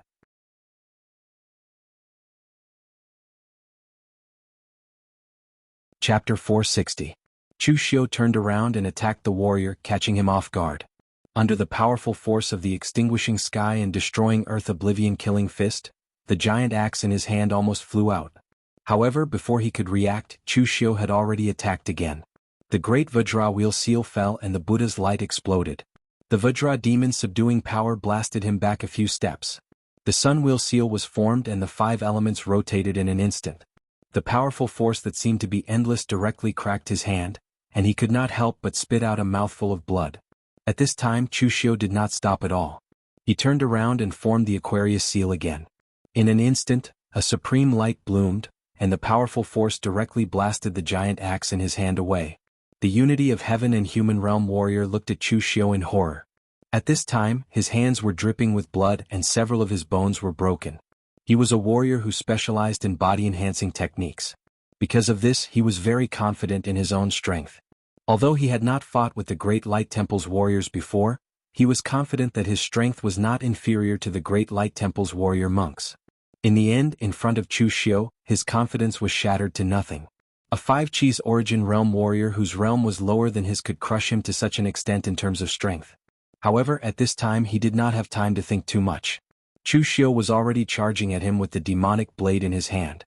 Without a weapon, the warrior directly punched at Chu Xiu. The powerful wind from the punch seemed to be able to tear the sky and the earth, and its power was not inferior to his giant axe. However, Chu Xiu's blade suddenly became extremely ethereal. Just as the warrior's fist was about to land, the heavenly demon dance in Chu Xiu's hand suddenly changed direction. Demonic chi surged like an antelope hanging its horn, and it easily chopped off one of the warrior's arms. The martial artist roared angrily. Not only did he not flee, but he even ignited all the blood and chi in his body, dyeing his other arm red. With boundless power he once again blasted towards Chu Xiu. Unfortunately, all of this was useless. Under Chu Xiu's heaven's sun gazing at air, this kind of martial path with simple transformations was the easiest for Chu Xiu to see through. At this moment, that cultivator didn't know at all that Chu Xiu had already laid out an inescapable net, and he was the prey in the net. No matter how he struggled, it was futile. The long saber swept down and Chu Xiu's figure was like the wind. Amidst the roar of demonic chi, a human head flew into the sky.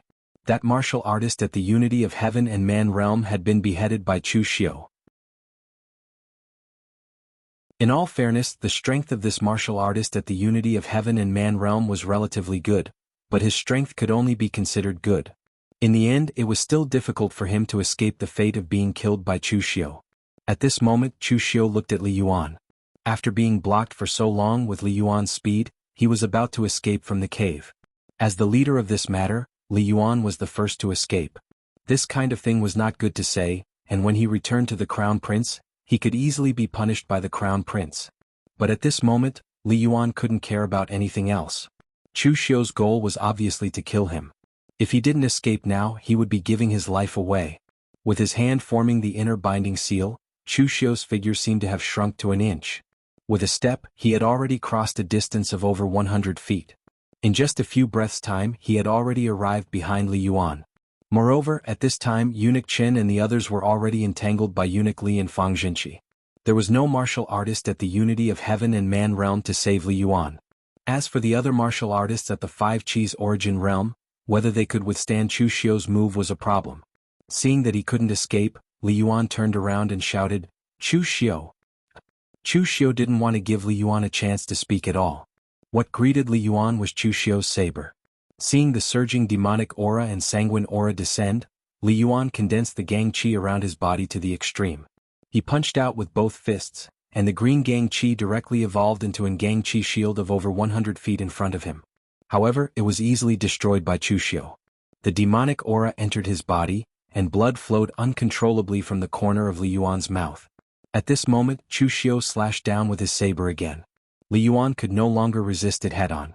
The blood and chi around his body burned, and his speed instantly rose to the extreme. He wanted to dodge and escape. However, just as he moved, Chu Xiu's saber momentum had already followed him like a shadow. Under Chu Xiu's heaven's sun gazing at air, any of Li Yuan's movements could be seen clearly. Unless his speed was faster than Chu Xiu's, to the extent that even if Chu Xiu could use the heaven's sun gazing at air to see through his movements, Chu Xiu wouldn't be able to catch up to him. Only then would he be able to escape. However, it was a pity that Li Yuan didn't have such speed. Therefore, he could only watch as the saber slashed towards him. In the face of life and death, Li Yuan roared angrily, and the blood and chi around his body burned to the extreme. The shadow of a blood-colored demon appeared behind him, and he condensed his fist intent to meet Chu Xiu's saber. However, at this moment, Chu Xiu suddenly retracted his saber and retreated. The saber actually didn't slash down. Just as Li Yuan was feeling puzzled, the demonic aura in Chu Xiu's hand rose. The blood and qi around Li Yuan suddenly burned at a speed that was 10 times faster than before. The majestic power of the blood and qi soared into the sky, and even the shadow of the demon that had condensed behind him was burning. Li Yuan definitely didn't know how terrifying the great demonic blood technique was. Sometimes, in the face of the great demonic blood technique, putting his life on the line was a luxury. Looking at Chu Xiu, Li Yuan roared in indignation. His blood and qi were completely burned, and his body shriveled up like a zombie as he fell to the ground. Looking at Li Yuan's corpse below, Chu Xiu actually felt a little sad. A future big shot had died at his hands just like that. This made Chu Xiu feel like he had changed history. In fact, if he thought about it carefully, Li Yuan wasn't any different from others before he received the inheritance of the opportunity. In fact, among the warriors of the same level, he could only be said to be not bad but not the best. How could a golden qilin be a creature in a pond? It could transform into a dragon when it encountered a storm. For most of the warriors in the pugilistic world, unless you were the little celestial master Zhang Qingjin or wisdom king Zhongshuan, who was born with a halo, the others were mostly nameless existences before they became famous. They could only wait for the opportunity that belonged to them to appear. For example, Luo Feiheng's falling out with the Luo family was an opportunity. Lu Fengxian obtaining the inheritance of the ancient demon god Lv1Ho was also such an opportunity. However, Li Yuan no longer had this opportunity now. However, it didn't matter. Chu Xiu could fight for it and see if he could get this opportunity. At that moment, the second prince's side had completely started to suppress the crown prince's side. When Eunuch Qin saw that Li Yuan had also been killed, his expression changed several times. He waved his hand and decisively retreated with his people. Li Yuan was dead. He also knew that he had completely messed up this time. It would be fine if he messed up. After all, he was the crown prince's personal eunuch and could be said to have watched the crown prince grow up. Even if he messed up, he wouldn't be punished. However, if he lost his life, he would lose everything. Therefore, Eunuch Qin was unusually decisive in escaping. As for Fang Jinqi's side, they didn't choose to give chase. It wasn't that they didn't want to, but although they had the upper hand in terms of strength, they didn't have a crushing advantage. If they forcefully chased after the second prince and killed him, not to mention whether they could kill him or not, they would have to bear a considerable amount of losses themselves. They wouldn't do something like sacrificing 800 men to kill 1,000 enemies. Even if they sacrificed 500 of their own, Fang Jinqi and Eunuch Li would still feel that they had suffered a loss. The outcome had been decided. Eunuch Li walked over and said with a smile, "This time it was all thanks to official Chu's help. Otherwise we wouldn't have been able to do it so beautifully." Chu Xiu casually cupped his hands and said, "Eunuch Li is too polite. We just took what we needed." With Li Yuan dead, the crown prince's plan was completely ruined. What happened next was not something that Chu Xiu could meddle in. Chu Xiu didn't care whether the second prince killed or kept the warriors in the southwest. He just waited for Eunuch Li and the others to leave after dealing with these matters. The ones who returned to Daliang City before Chu Xiu and the others were naturally Eunuch Chen and the others. When Eunuch Chen had gone, he had brought along the experts under the crown prince, looking as if he was determined to win. However, when he returned, Li Yuan was dead. 2 of the 3 consecrators at the unity of heaven and man realm had died. More than half of his subordinates had also died. It was a miserable sight. At this time, the crown prince was still in his residence, reading and cultivating his mind. Of course, the crown prince didn't have much time to read. Most of the time he was enjoying himself. The rest of the time he was arranging for his subordinates to develop their various factions. Seeing Eunuch Qin return in such a miserable state, Lv Longji's expression immediately changed. He hurriedly asked, "Where's Li Yuan? What's going on? Could it be that something happened in the southwest?" Eunuch Qin's face was filled with grief and indignation. "This old servant is guilty. Please punish me, Your Highness." As he spoke, Eunuch Qin recounted everything to Lv Longji, including the reason why Chu Xiu had interfered in this matter. After listening, Lv Longji's face was as black as the bottom of a pot. "Idiot. Trash. Scoundrel. Who told you to provoke Chu Xiu on your own?" Lv Longji, who had always displayed a good upbringing, couldn't help but start cursing loudly. He wanted nothing more than to drag the already dead Li Yuan out from the ground and punish him severely. It was the same for this Qingdou. He had never imagined that his plans would once again be foiled by the same person, and that person was Chu Xiu again. If it could be said that Chu Xiu had accidentally stood on the opposite side of him previously, then this time, it was purely because of his own actions. But the heavens took pity on him. LV Longji really had no intention of making trouble for Chu Xiu. As the crown prince, LV Longji's reputation in the outside world had been pretty good, such as being courteous to the wise and magnanimous. But regardless of whether he was truly magnanimous or not, he would not go so far as to hold a grudge against Chu Xiu for what had happened to Jiang Wenyuan. After all, although Chu Xiu was famous compared to him, the crown prince, he was still a minor character. Although the crown prince would often mutter these words, he himself had forgotten them as time went by. In the end, Li Yuan and Qingdou had gone behind his back to provoke Chu Xiu. Not only had they failed to kill him, they had even forced Chu Xiu to side with the second prince, ruining his plans. LV Longji was so angry that his hands were trembling.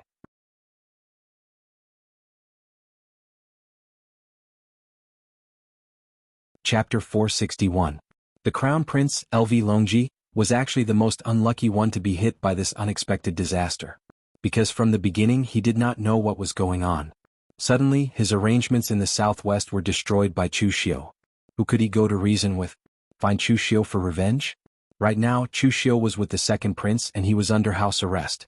If he wanted to use the power of the imperial court to teach Chu Xiu a lesson, once things got out of hand he would probably be the one to suffer. And now, even if LV Longji wanted to teach his subordinates a lesson, he could not do so. Li Yuan was already dead, and he could not really dig him up and whip his corpse again. Eunuch Chen was LV Longji's close confidant, and it could even be said that he would never betray him. He also controlled all kinds of forces under LV Longji, so LV Longji could not blame him too much. So LV Longji could only say unhappily, "All right, let's forget about this matter for now. But next time if you dare to do these things on your own, then you can go and retire." Eunuch Chen hurriedly nodded and said, "Yes, this old servant will not dare." The crown prince's side was gloomy, but the second prince was very proud. Almost all the martial artists in the southwest had joined the second prince's side. Of course, they had no choice but to join the second prince. For example, Zheng Tiantu and the others had already chosen to be traitors. If they did not join the second prince, then who would help them block the crown prince's revenge? As for the other powers that chose to remain neutral, they followed the trend and sided with the second prince. So after returning to Great Liang City, the second prince personally called Chu Xiu over and said sincerely, "Chu Xiu, are you really not willing to join this prince's side? You have seen this prince's strength. My elder brother was only born a little earlier than me. In terms of strength and ability, how can he compare to me? If you join this prince's side, this prince will definitely not treat you unfairly. Eunuch Li is this prince's trusted eunuch. In the future, if this prince ascends to the throne, he will be the chief minister of the imperial household. And if you, Chu Xiu, join this prince, then this prince dares to grant you the position of great general. You can choose any one of them." This time, LV Longguang really saw Chu Xiu's strength and ability. He actually had quite a number of experts under him. There were those who gave him advice and suggestions, and there were also those who specialized in killing people. The only thing he lacked was someone like Chu Xiu who was not bad at scheming. He was also very strong and could take charge of an area by himself. Therefore this time LV Longguang was sincerely trying to recruit Chu Xiu. He even made a promise to become a marquis. However, Chu Xiu still shook his head and said, "I'm sorry, Your Highness. I can't let Hall Master Guan down. The Guanzhong torture room didn't let me down, so I naturally can't let the Guanzhong torture room down." Although Chu Xiu's words were dignified, he was laughing coldly in his heart. In this lifetime he would never join any prince of Eastern Qi. Not to mention that Chu Xiu was not the kind of person who would willingly submit to others. The main reason was that he knew how long the emperor of Eastern Qi, Lu Haochang, could live. The only advantage this Eastern Qi emperor had over him was that he had lived for a long time. He had almost outlived his two sons to death. If Chu Xiu were to join LV Longguang's side, it would be a long time before he could be conferred the title of Marquis and Prime Minister. Unless he could assassinate LV Haochang and send him to the Western Paradise earlier, it would probably be impossible. LV Longguang frowned and said, "I know you want to repay the Guanzhong torture room's kindness. But a good bird chooses a good tree to fly. The Guanzhong torture room is not a good choice. Don't be fooled by the Guanzhong torture room's glory now. That's because the Guanzhong torture room is in a period of peace when the three countries are not at war. Therefore, the Guanzhong torture room thrives on the trade between the three countries. But if one day the three countries go to war, not to mention three countries, even if two of them go to war together, the Guanzhong torture room won't be able to withstand it. After all, LV Longguang was the second prince of Eastern Qi. He wouldn't spend all his time thinking about the infighting with the crown prince. He had an understanding of the world's situation. Naturally, the Guanzhong torture room was the same. Some people in Jianghu had long seen that the times made heroes, and it was also the time for heroes to build momentum. The Guanzhong torture room happened to have talents like Chu Kuanga and Guan Xiu, and it happened to be during the period of armistice between the three countries. That was why the Guanzhong torture room had developed to its current scale. But if the next leader of the Guanzhong torture room was incompetent and couldn't maintain this balance, or if something unexpected happened between the three countries, the position of the Guanzhong torture room would be in danger. Chu Xiu still shook his head and said, "Thank you for your kindness, Your Highness, but I may have to disappoint you." Hearing Chu Xiu's words, LV Longguang sighed in disappointment, but he didn't force it. He wasn't stupid enough to forcefully recruit Chu Xiu as his subordinate. LV Longguang waved his hand and said, "Since you don't want to join me, I won't force you. Well, I have one more thing to ask for your help. Go to Donghai County." Chu Xiu originally wanted to refuse, saying that he had to go back to the Guanzhong torture room. However, when he heard LV Longguang mention the East Sea County, his heart suddenly skipped a beat. In the original plot, the place where Li Yuan obtained the inheritance of opportunity was in the East Sea County. This made Chu Xiu connect the dots. "Oh, what is it? Please tell me, Your Highness." LV Longguang said, "Here's the thing. The holy monk of Donghai, Master Tam Yuan, is coming to the Central Plains today to preach. In fact, Master Tam Yuan is old and his life is coming to an end, so he is going to return to the Central Plains to pass away. Because Master Tam Yuan is so famous, when Master Tam Yuan comes ashore, the royal family of Eastern Qi and many people in Jianghu will come out to welcome him." Speaking of this, LV Longguang looked a little depressed and said, "Father will definitely not come out, so I have to send someone with enough weight. My eldest brother is the crown prince, so he is naturally the first choice. This kind of thing is basically not difficult for him. Although father didn't ask me to go, he didn't say that I can't send someone. This king's subordinates are not easy to use, so I'll have to trouble you to help this king bring the gift to Master Tan Yuan. In any case, this king only needs to reveal my name in front of Master Tan Yuan and the many people of the Jianghu." Chu Xiu listened quietly, but there was a strange look in his eyes. This was because the inheritance that Li Yuan obtained in the original plot belonged to this Master Tam Yuan. Speaking of this, Master Tam Yuan was really famous, but it was not because of his strength but because of what he did. Of course, this Master Tam Yuan was also very strong. At his peak, he was even an expert in the true fire spiritual cultivation realm. This Master Tam Yuan was not from the Great Light Temple, nor was he from the Sabodhi Zen Temple. He was just a monk from a small temple. When he cultivated to the three-flower realm, he was already in his 50s. However, since then Master Tam Yuan had decided to go east alone to spread Buddhism. There were many islands in the East Sea. These islands were large and small. Some were as big as a state and some were even as big as a county. Therefore there were a lot of people. However, because of the harsh environment, there were often natural disasters such as storms and tsunamis, so the warriors on these islands in the East Sea were somewhat violent. It was under such an environment that Master Tam Yuan went east alone, spreading Buddhism on every island and dispelling hostility and hatred. During this period he experienced countless dangers and great horrors between life and death. His martial arts cultivation advanced rapidly, and he quickly climbed to the martial Tao master realm, becoming a famous master in the East Sea. If that was all, Master Tam Yuan's fame would not have reached the Central Plains. What really made Master Tam Yuan famous was a few decades ago. A warrior asked Master Tam Yuan to save the people on his island when a small island was engulfed by a tsunami. In the end, Master Tam Yuan actually made a move and fought against the power of heaven and earth alone. He even stepped into the true fire spiritual cultivation realm under the pressure. However, even the true fire spiritual cultivation realm was no match for the endless power of heaven and earth. In the end, although Master Tam Yuan managed to save the small island, his own foundation was also damaged.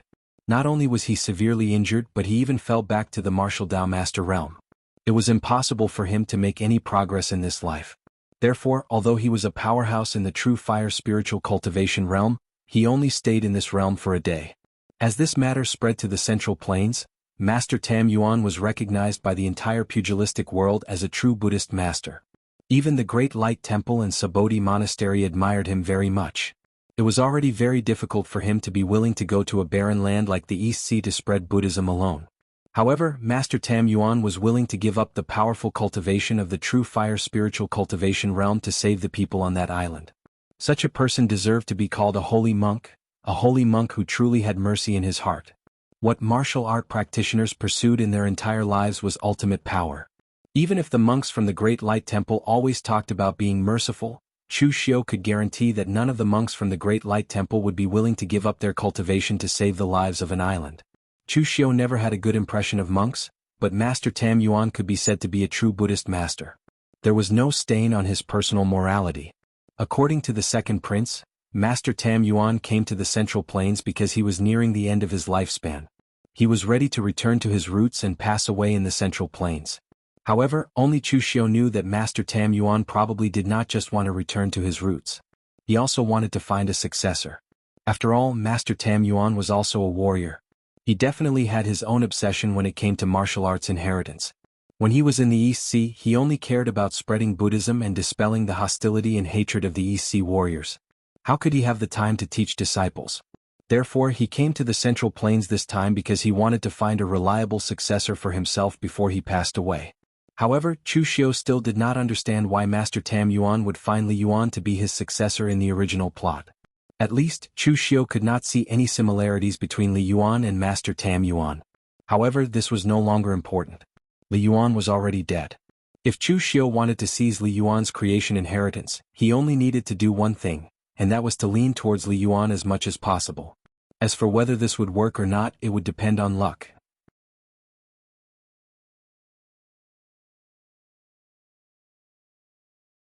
Chapter 462.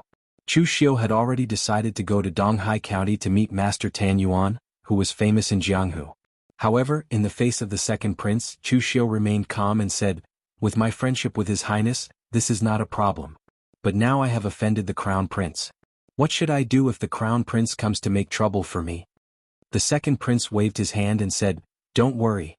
Since I asked you to go on my behalf, how could I not consider this problem? Although my eldest brother's identity and status are enough to meet Master Tam Yuan, my father is worried that he is too young to control the situation, so he specially sent another influential Wu Dao Grand Master, Xiao Baiyu, the Chancellor of Wuxia Academy.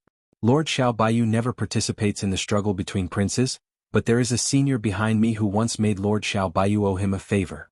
If you go there, I will ask someone to bring a message to Lord Xiao Baiyu. As long as Lord Xiao Baiyu is there, my elder brother will never dare to hurt you." Chu Xiu nodded. He believed what the second prince said. With Xiao Baiyu's status in Eastern Qi, even the crown prince had to be polite to him. Although Xiao Baiyu was only a Wu Dao Grand Master and not in the True Fire realm, he was more important to Eastern Qi than an expert in the True Fire realm. Every year, Wuxia Academy provided a large number of potential masters to the Eastern Qi Imperial Court. These people were the hope of the future for Eastern Qi, and Wuxia Academy was a continuous existence for the future of Eastern Qi. Therefore, Xiao Baiyu's status in the Eastern Qi Imperial Court was very special. Whether it was the Emperor of Eastern Qi or the General, they all had to be polite to Xiao Baiyu. With this promise, Chu Xiu directly took the second prince's gift to Donghai Prefecture. The second prince was not afraid that Chu Xiu would run away with the gift, because Master Tam Yuan was already a dying man. The second prince did not expect to win the support of Master Tam Yuan by sending a gift, so this time he just asked Chu Xiu to bring his gift to build up his reputation. The gift was naturally not something valuable. It was just a string of Buddha beads left by an eminent monk in antiquity times. Although it had been immersed in Buddha's light for a long time and had some power, it was not a precious treasure. With the gift, Chu Xiu directly went all the way to Donghai Prefecture. Donghai Prefecture was adjacent to the East Sea. Originally, it was not a prosperous place and only some fleets coming and going from the East Sea often rested here.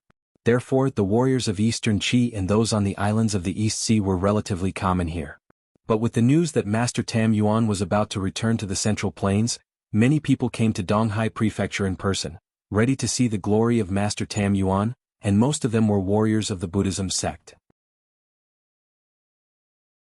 In recent years, the Buddhism sect was still extremely strong, but this strength was only in terms of force. When it came to the masters of the Great Light Temple or the Subodhi Zen Temple, whether it was Su Yun or Su Ci, people would only say that they were masters of the Buddhism sect, but they would not be given the title of holy monk. To put it bluntly, even if someone wanted to give them the title, they would be too embarrassed to admit it. Therefore, Tan Yuan was now almost recognized in Jianghu as a master of the Buddhism sect, a holy monk of great virtue, worthy of being admired by many masters of the Buddhism sect. At this time, a dense crowd of warriors had gathered at the Dragon Beach at the mouth of Donghai Prefecture, waiting for the arrival of the fleet carrying Master Tam Yuan. Chu Xiu was also leaning on a boulder, holding a pot of yellow wine that he had brought from a small town outside the Dragon Beach, and he was drinking it slowly. In fact, Chu Xiu had already been waiting here for 2 days. Of course, there was no fixed time for sailing on the sea, so Chu Xiu also patiently waited here, and at the same time, thought about what he would say when he met Master Tan Yuan. Of course, the most important thing was to lean his state of mind on Li Yuan.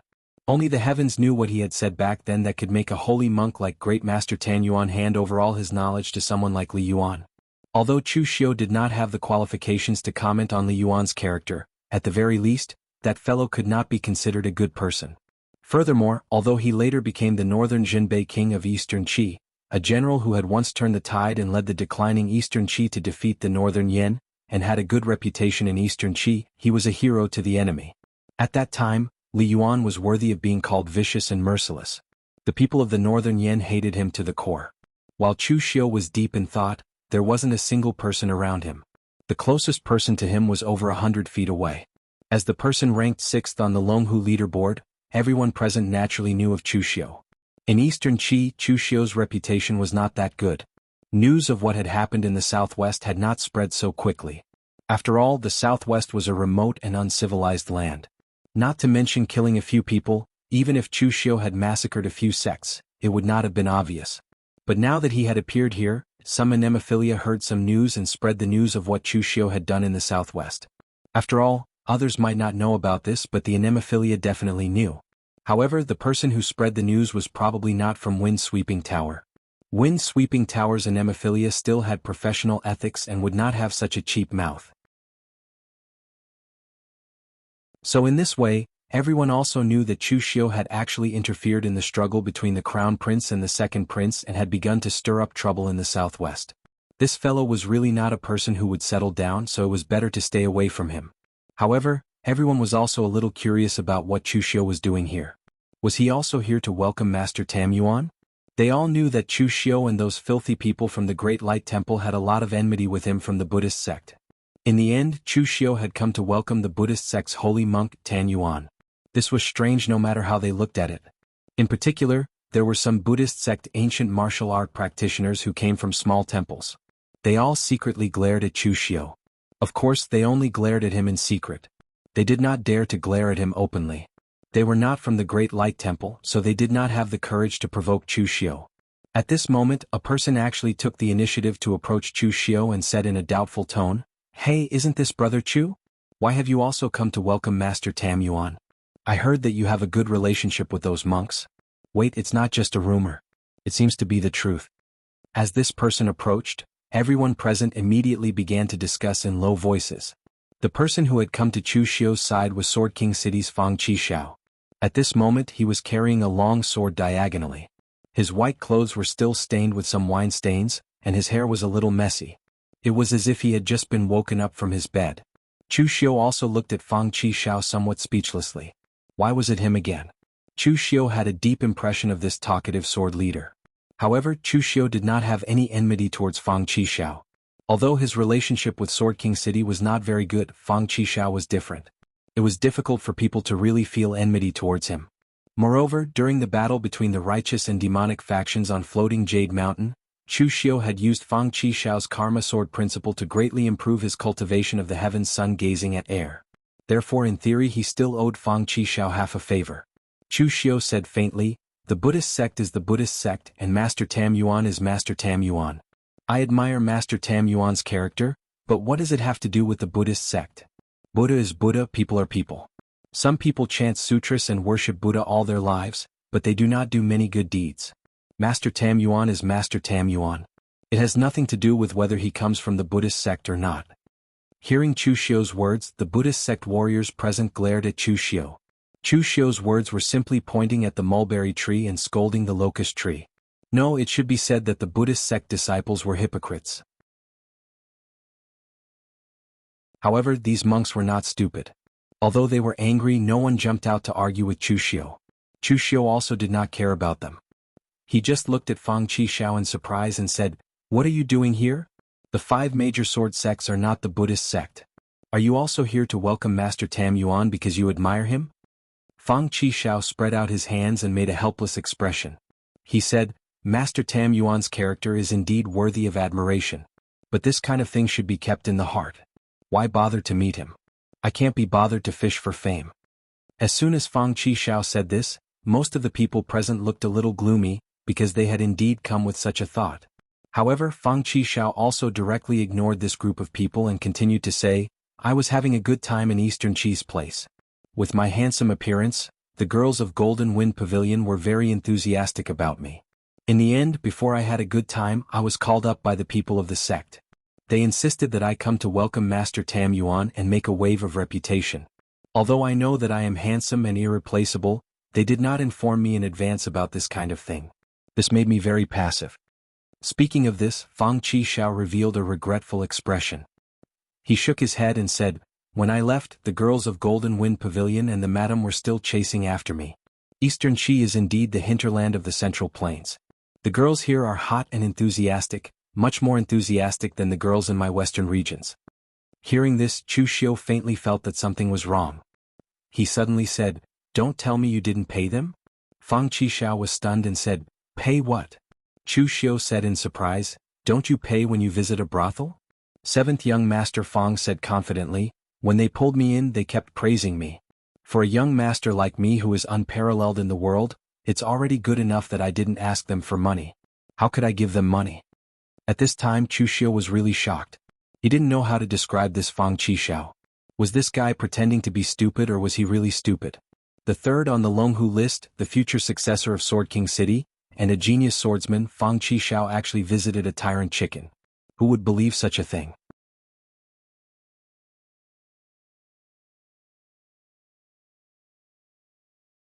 Chapter 463. Fang Qixiao was probably the first person in history to talk about visiting a brothel without paying in such a refreshing and refined manner. Based on Fang Qixiao's appearance, he was still a few levels away from visiting a brothel without paying. It would be more appropriate if he were someone like Lu Fengxian. Of course, as far as Chu Xiu knew, Lu Fengxian didn't seem to have such a hobby. However, if Fang Qixiao revealed his identity, he probably wouldn't have to pay. Unfortunately, the girls in the brothel didn't care about the appearance of the experts on the Longhu list. Everyone in the crowd was talking about it. Perhaps they didn't expect that the famous Fang Qixiao turned out to be such a person. However, there were still a few sword-wielding martial artists who didn't talk about it. Instead, they covered their faces in shame. How shameful. They were also from Sword King City and had accompanied Fang Qixiao here. In fact, Fang Qixiao didn't really visit a tyrant chicken. After the incident, they had already paid the brothel's proprietress. They thought that the matter would be over. Who would have thought that Fang Qixiao would reveal it himself? These people even lamented inwardly. What kind of sin did Sword King City commit to have such an unreliable successor like Fang Qixiao?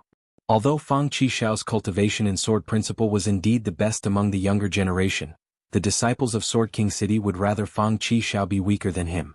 It would be better if he was more reliable than he was now. However, Fang Qixiao didn't care about this at this time. Instead, he chatted with Chu Xiu and even freeloaded half of Chu Xiu's wine. Fang Qixiao might be unreliable, but he still had his own pride. There were so many martial artists present, and among the younger generation, only Chu Xiu could stand shoulder to shoulder with him. Therefore, even if he was unreliable, he would only talk nonsense with Chu Xiu here, and not randomly pick someone and say everything. At that moment, another group of people arrived. There were more than 100 of them, and it was a grand display. They were from the imperial court. Chu Xiu narrowed his eyes. The people from the Eastern Qi imperial court had arrived. Leading them were Crown Prince LV Longji and his men. This was the first time that Chu Xiu had seen LV Longji. Compared to the second prince, LV Longguang, this crown prince was much less outstanding. From his appearance, LV Longji had the appearance of a refined middle-aged man, with a trace of nobility, and a somewhat graceful feeling. Speaking of which, His Royal Highness the Crown Prince was quite unlucky. He had a father who was very capable and didn't want to abdicate the throne. He had been the Crown Prince for decades. In fact, although the emperors of Eastern Qi were not short-lived, none of them lived too long. Being an emperor took a lot of effort. Before you ascended the throne, you could find time to practice. But when you sat on the throne, you could also practice. However, the premise was that you had to properly manage the affairs of the country, big or small, so that you could practice with peace of mind. Otherwise, even the imperial family of Eastern Qi would consider changing the emperor, let alone outsiders.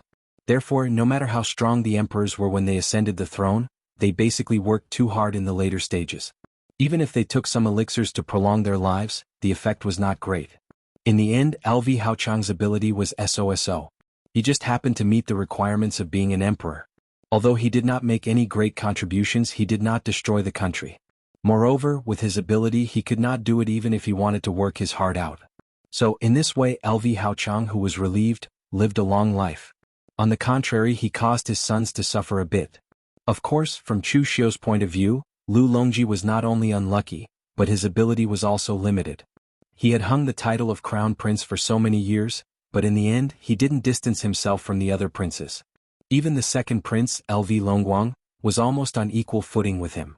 This ability was clearly very problematic. Lu Longji had never met Chu Xiu, but Eunuch Qin had a very deep impression of Chu Xiu. Seeing Chu Xiu, Eunuch Qin immediately gritted his teeth and said, "Chu Xiu. He actually dares to come here." Hearing Eunuch Qin's words, Lu Longji also looked at Chu Xiu with a gloomy expression. In fact, although Lu Longji resented Chu Xiu for handing over the evidence of him colluding with Jiang Wenyuan to the second prince, he was only angry at that time. Later on, he almost forgot about this matter. But this time, Chu Xiu had ruined his plans in the southwest, and this made Lu Longji hate him to the bone. So when he saw Chu Xiu this time, Lu Longji directly walked over with a gloomy expression. Everyone present looked at Chu Xiu as if they were watching a show. Although the pugilistic world and the imperial court were often opposed to each other, in the territory of Eastern Qi, there was no need to say what the Crown Prince of Eastern Qi represented. This Chu Xiu was probably in trouble. Fang Qishao didn't know what Chu Xiu had done in the southwest. He only looked at Chu Xiu with a dumbfounded expression. What was going on? This fellow had even offended the Crown Prince of Eastern Qi? Lu Longji said with a gloomy expression, "Chu Xiu, I've already let bygones be bygones for what you did last time, and I didn't come looking for trouble with you. But who would have thought that you would challenge my bottom line again and again? Do you really think that I'm easy to bully?" Chu Xiu said calmly, "Your Highness, you're wrong. Aren't Li Yuan and Eunuch Qin your subordinates? Why didn't you say so when they came looking for trouble with me at the Luo family? I, Chu Xiu, am not someone who can be trampled on. I only believe in one principle, and that is, if someone slaps me once, I will return it 10 times. Lu Longji laughed coldly and said, Good, good, good. You are unyielding, Chu Xiu.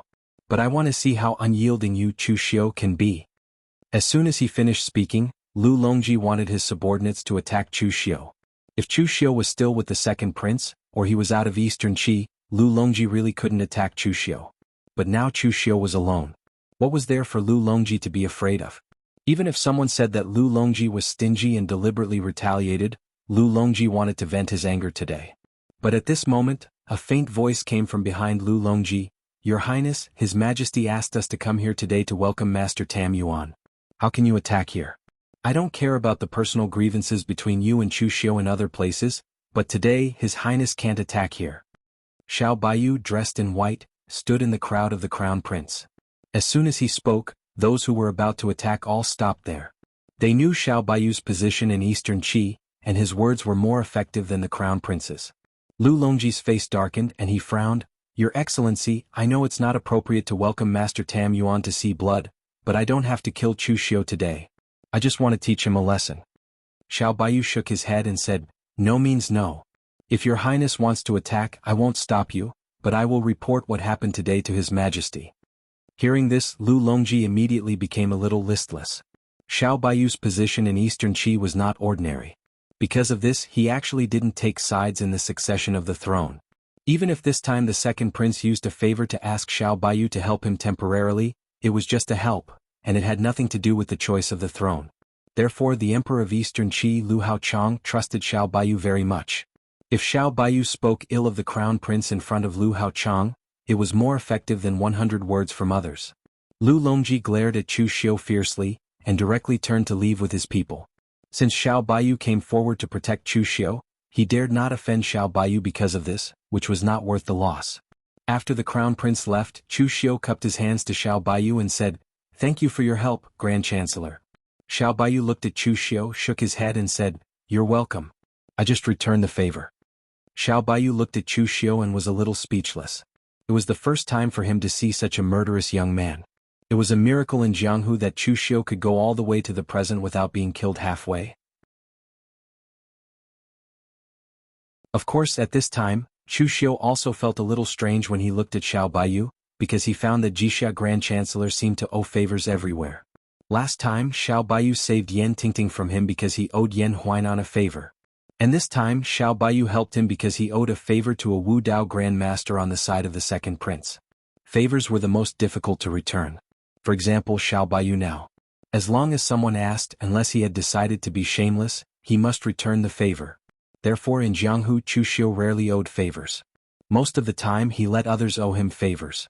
Xiao Baiyu sighed and said, "I heard about the Luo family. How is Fei Hong now?" Luo Fei Hong was not only a member of the Luo family of Wujuan, but also a disciple of Jixia Academy. It could even be said that she was one of the most outstanding disciples that Xiao Baiyu had seen since he was in charge of Jixia Academy for so many years. Although Luo Fei Hong was a woman, Xiao Baiyu knew that as long as Luo Fei Hong was given time, she would definitely grow to a point that shocked everyone in the future. Unfortunately, the Luo family did not have Xiao Baiyu's vision, and they did not believe in Xiao Baiyu's vision. They would rather marry Luo Fei Hong in exchange for immediate benefits than to cultivate Luo Fei Hong with all their efforts and bet on their future. Xiao Baiyu wanted to save Luo Fei Hong, but unfortunately he was the Grand Chancellor of Jixia Academy. His every move represented Jixia Academy, and Jixia Academy belonged to the imperial court. After all, the Luo family of Wujuan was one of the 9 great families. One was in Jianghu while the other was in the imperial court. It was a little sensitive for Xiao Baiyu to show up without authorization. Therefore Xiao Baiyu was going to wait until Luo Fei Hong married into the Ying family, and then he would ask the Ying family to let Luo Fei Hong come back. He also had some friendship with the Ying family in Shangshui. However, he did not expect that Luo Fei Hong would humiliate the Luo family on the day of the contest for marriage by fighting with Chu Xiu and others, which was somewhat unexpected.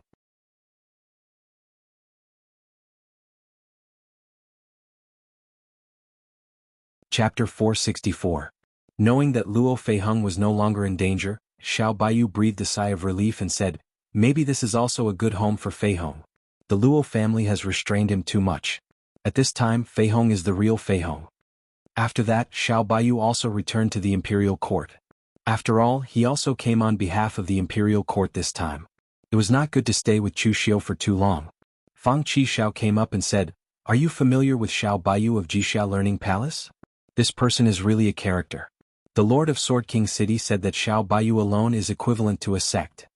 Chu Xiu nodded. He knew what the Lord of Sword King City meant. Some people could practice but not teach. Teaching disciples also required skills. Obviously, Xiao Baiyu's skills in teaching disciples were very strong.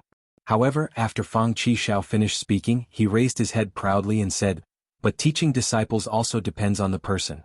Real geniuses don't need to be taught, just like me. If hard work is useful, what's the use of geniuses?" Chu Xiu glanced at Fang Qishao. This guy's swordsmanship was so good that even the 4 major sword halls in Sword King City could not teach him. He was indeed a genius. Of course, with his mouth, if he was not a genius, Sword King City would have expelled him from the sect immediately. At this moment, Fang Qishao's expression suddenly became a little serious. He poked Chu Xiu and said, "Brother Chu, there's a guy who is not easy to deal with. I guess you'll be in trouble again. I used to have a good impression of monks, but since I met this guy, I hate baldies very much." Chu Xiu followed Fang Qishao's gaze and saw another group of people in the distance.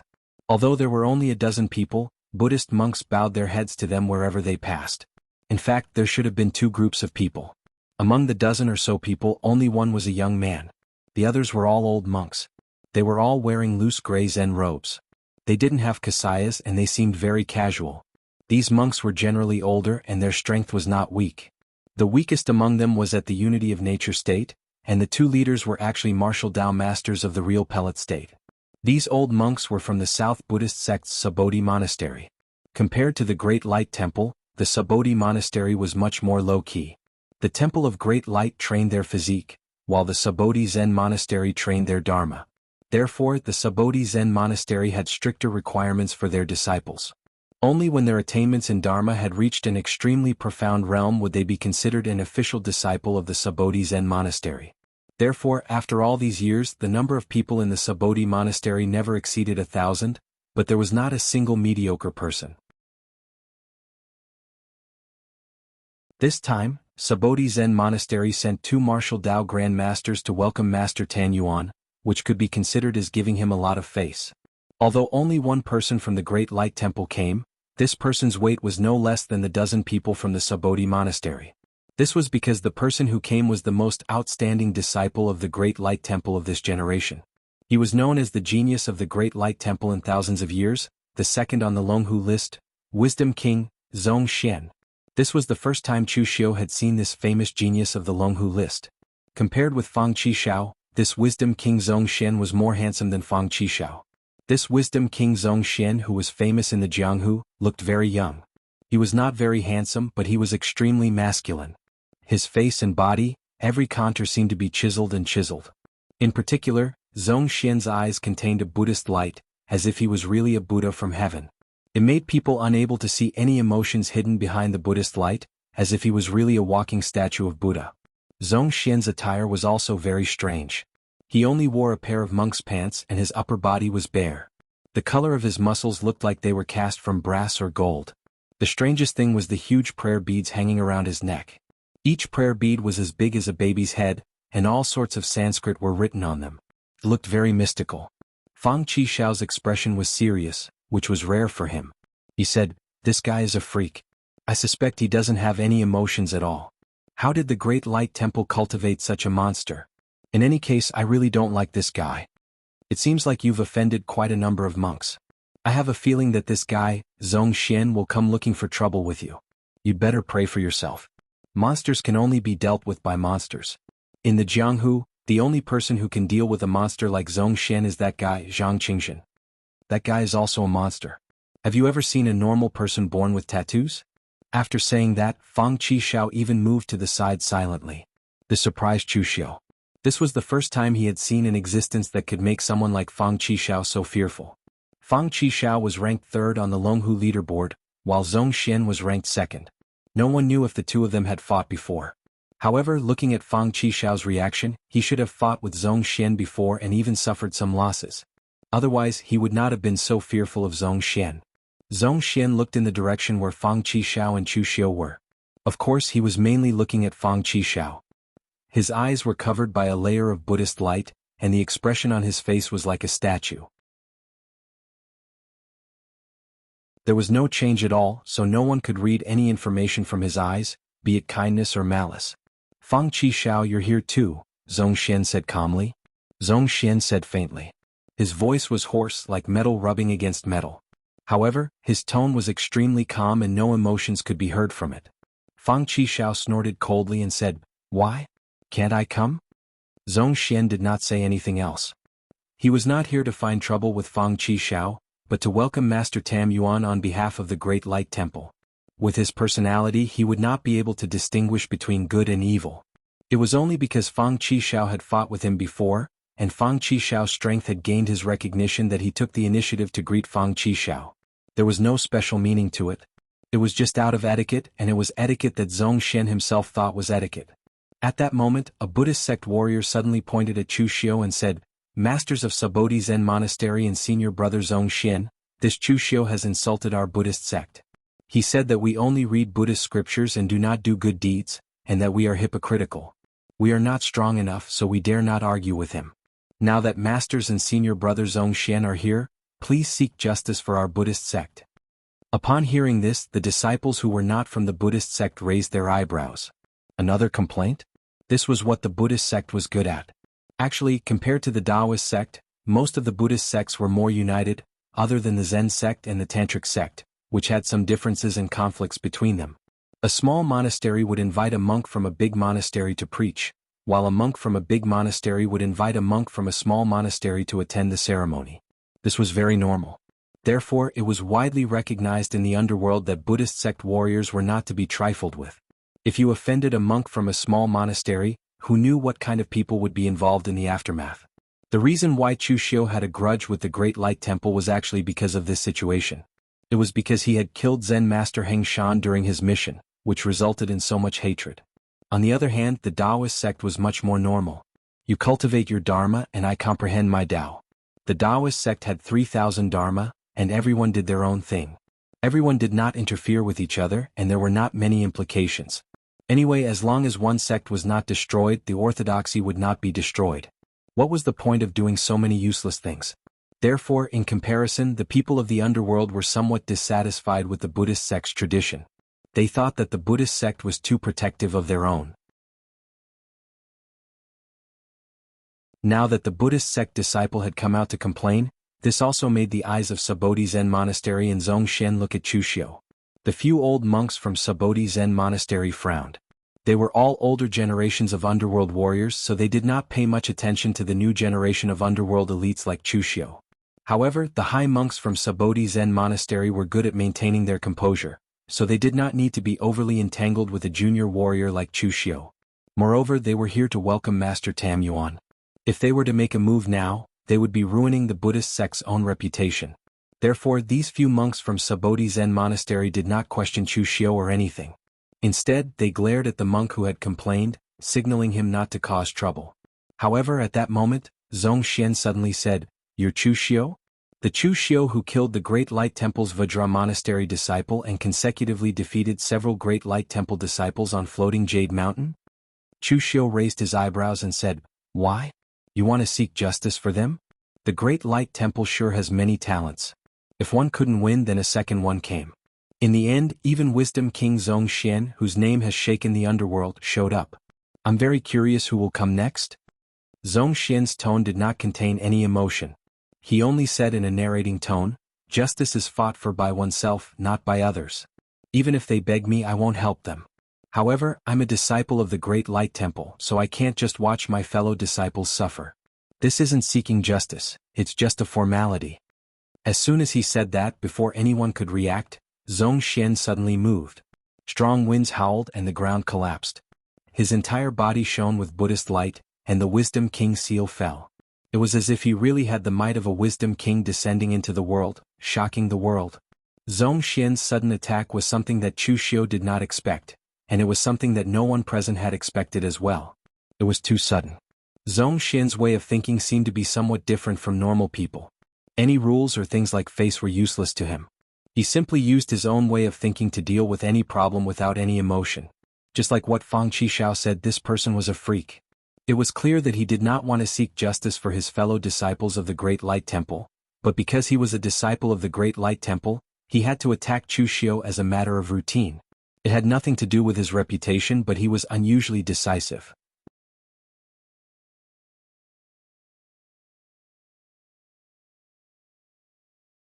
Chapter 465. Zhongshan held the Akalanatha seal in his hand. In Chu Xiu's eyes, the power was so strong that it was infinitely close to the level of a martial Tao master. It even gave him the illusion that he was fighting Nie Renlong from the past. People like Zhongshan had a strange way of thinking. If he was weak, he would be the standard lunatic and no one would care about him. However, if he had Zhongshan's strength, then it was just like what Fang Qishao said, he was a freak. There was no other way but to stay away from him. However, now that Zhongshan had made his move, Chu Xiu could not hide even if he wanted to. Under the Akalanatha seal, the sun, moon and stars wheel in Chu Xiu's eyes rotated. He performed the heaven's sun gazing at air skill to the extreme, but it was still useless. Zhongshan's power was so strong that he could seal all the space around Chu Xiu to dodge. He was like a real Akalanatha. Under the extreme power, Chu Xiu could not dodge and could only choose to take it head-on. Squinting, Chu Xiu's body emitted a terrifying demonic aura and murderous aura. He performed the Avicii Three Sabers saber intent to the extreme. When the saber slashed out, it was like the gates of hell had opened. The power was extremely terrifying. The blood-refined divine aura seemed to have condensed into a substance, turning into a sharp blade that condensed on the saber. Zhongshan's Akalanatha seal was the incarnation of the Akalanatha, while Chu Xiu's demonic saber was the sacrifice to become a demon. Only when facing a martial Dao master would Chu Xiu explode with this level of power. Apart from burning his blood essence, this was the peak of Chu Xiu's power. Zhong Xian was not a martial Dao grandmaster, but the pressure he brought to Chu Xiu was not inferior to a martial Dao grandmaster. As the bright ruler seal clashed with Chu Xiu's demonic blade, an extremely powerful force suddenly burst forth. Chu Xiu's demonic blade, which seemed to be extremely powerful, actually shattered inch by inch under the bright ruler seal. The demonic chi was melted, and the refined blood divine shield was suppressed. The bright ruler seal, which was not considered a top-notch technique in the Great Radiance Temple, was used by Zhong Xian to the acme of perfection. As the seal landed, there was even the sound of Buddha's voice descending, and the bright ruler's angry roar rang out. Under the powerful storm of stellar energy, everyone in the vicinity dodged to the side, even Fang Qishao. He put away the mischievous smile on his face and his expression became extremely solemn. He had experienced Zhong Xian's power before. Although it was not a battle of life and death, he was the one at a disadvantage. Even if Fang Qishao gave it his all, he was not confident that he could defeat Zhong Xian. Seventh young master Fang's karma swordsmanship could be said to be unparalleled. Not to mention martial artists of the same level, even many martial Dao grandmasters and powerhouses of the true fire spirit refinement state in the pugilistic world could not successfully comprehend it. However, the karma swordsmanship was not invincible. At the very least, when he was fighting Zhong Xian, Fang Qishao was completely suppressed by Zhong Xian. It was a complete suppression in terms of power. The karma swordsmanship had a cause and effect. Fang Qishao's sword had indeed stabbed Zhong Xian, but his sword could not hurt Zhong Xian. This was undoubtedly a terrifying thing, which was why Fang Qishao thought that Zhong Xian was a freak. Now that he saw Zhong Xian again, Fang Qishao did not feel that Zhong Xian's strength had improved significantly. However, Chu Xiu surprised him a little.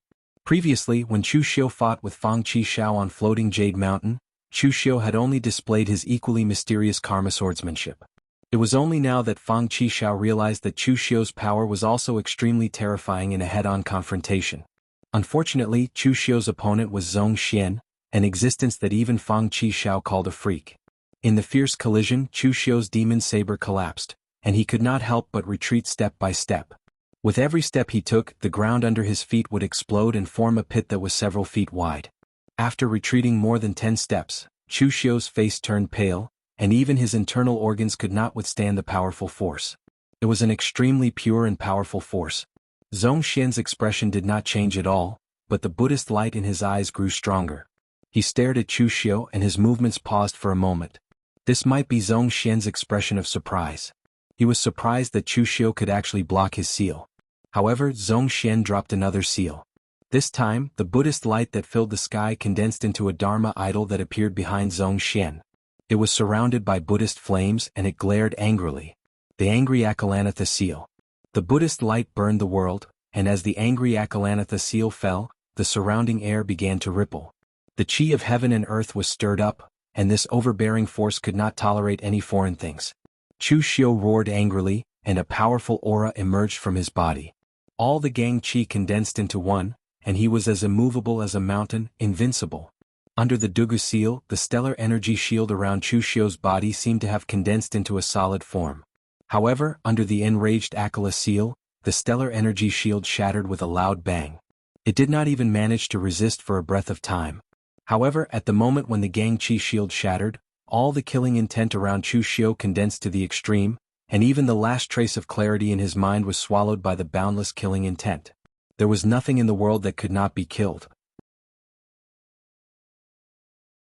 When the killing intent reached a crazy level, and even to the point of forgetting oneself, this was the real oblivious killing fist. The might of that punch was too extreme. So, ever since Chu Xiu had obtained the sky-decimating earth-extinguishing oblivion killing fist, he had never unleashed the might of that move to such a pinnacle degree. And now, Zhong Xian had successfully forced Chu Xiu to use that punch. The fists collided, and the boundless killing intent and the Buddhist light seal suddenly scattered. The ground under their feet began to crack inch by inch and even stretched for hundreds of feet. Looking at a small area, it looked like an earth dragon turning over. In the gang chi storm caused by the collision, Chu Xiu's figure retreated step by step, and the crazy killing intent in his eyes was dispelled because his power was almost exhausted. A strand of blood flowed from Chu Xiu's mouth as he looked at Zhong Xian with a trace of astonishment in his eyes. Power. Zhong Xian was only good at power, so in this aspect, Zhong Xian had even surpassed some martial Dao masters. All along, Chu Xiu had been using power to crush others, and now it was finally someone else's turn to use power to crush him. This feeling was indeed a little unpleasant. On the other side, Zhong Xian raised his right hand, and the Buddhist light in his eyes was a little dimmer than before. On his right hand, the skin that seemed to be cast with steel had cracks at this time, as if it had been cut by a net of knives. That was caused by Chu Xiuqian's despair annihilation selfless killing fist. When the killing intent reached the extreme, it would be sharper than the edge of a knife. Under that punch, Chu Xiu vomited blood, and Zhong Xian suffered some superficial injuries. At first glance, it seemed that Chu Xiu was defeated, but he did not suffer a loss, because his opponent was Zhong Xian, who was one realm higher than him, so Chu Xiu's defeat was not shameful. The warriors present who were a little dissatisfied with Chu Xiu did not see anything wrong with Zhong Xian at this time. They only saw that Zhong Xian made Chu Xiu vomit blood with 2 moves. This guy was so arrogant before, but now he had seen his power, right? At this moment, Xiao Baiyu frowned and said, "Zhong Xian, that's enough. Since you are here to welcome Master Tam Yuan on behalf of the Great Light Temple, you are losing the face of your Buddhism by fighting here." The expression on Zhong Xian's face did not change at all, but he did not continue to fight. 2 bright king seals are enough. I didn't want to fight again, otherwise you can't stop me. Zhong Xian's words were very arrogant, but his expression when looking at Xiao Baiyu was still the same, without the slightest change, as if he was just stating a fact. Xiao Baiyu was not angry. He was still very tolerant, especially because he knew that what Zhong Xian said was likely to be a fact. Whether in Jianghu or in the Eastern Qi imperial court, Xiao Baiyu was not famous for his absolute strength. He was famous only because of his insights on martial arts and his identity as the chancellor of Jixia Academy. In fact, if they really fought, Xiao Baiyu would definitely not be defeated, but he could not stop Zhong Xian from fighting with Chu Xiu. After that, Zhong Xian walked straight back and looked in the direction of Donghai. Even if there were other Buddhist disciples around him who greeted him, Zhong Xian seemed not to hear them. Chu Xiu raised his eyebrows, threw an elixir into his mouth, and chewed it casually as if he were chewing candy. His internal organs suffered some minor injuries, but they were not too serious. Chu Xiu was not a sore loser. Zhong Xian's strength was indeed very strong. Chu Xiu suspected that Zhong Xian now had the strength to challenge a Wu Dao Grand Master. Although he was defeated by Zhong Xian in 2 moves, Chu Xiu was not depressed. Zhong Xian hadn't used his full strength, and neither had Chu Xiu. Chu Xiu had only lost to Zhong Xian in terms of pure strength, and Chu Xiu wasn't only good at brute force. Of course, the most important thing was that Chu Xiu was still in the 5 Qis collecting in Yuan realm, while Zhong Xian had reached the oneness of heaven and human beings realm. Although the oneness of heaven and human beings realm was only 1 realm lower than the 5 Qis collecting in Yuan realm, it was a world of difference for the current Chu Xiu. Once he stepped into the oneness of heaven and human beings realm, Chu Xiu's strength would definitely skyrocket. At that time, although it would still be hard to tell who would win between him and Zhong Xian, at least Chu Xiu would not be defeated so easily. Moreover, Chu Xiu was not too far away from this realm. He only needed an opportunity to step into the oneness of heaven and human beings realm. At that moment, Fang Qishao sneaked back to Chu Xiu's side and said in a low voice, "I've said it before. This guy is a freak. His martial arts are stubborn, and he's also extremely stubborn when it comes to doing things. I'm very curious if the Great Light Temple will let such a person become the abbot in the future." Tiske, that scene is simply unimaginable. Chu Xiu glanced at Fang Qishao. If Sword King City dared to choose someone like him as the successor to take over Sword King City in the future, why couldn't Zhong Xian become the successor of the Great Light Temple's abbot in the future? Even someone like Fang Qishao dared to mock Zhong Xian. One could imagine how good this guy felt about himself.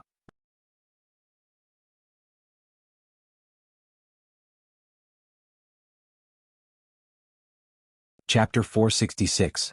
Fang Qishao kept nagging in Chu Xiu's ear. This person's chatterbox was definitely a kind of illness. It was as if he would suffocate to death if he didn't speak for a day.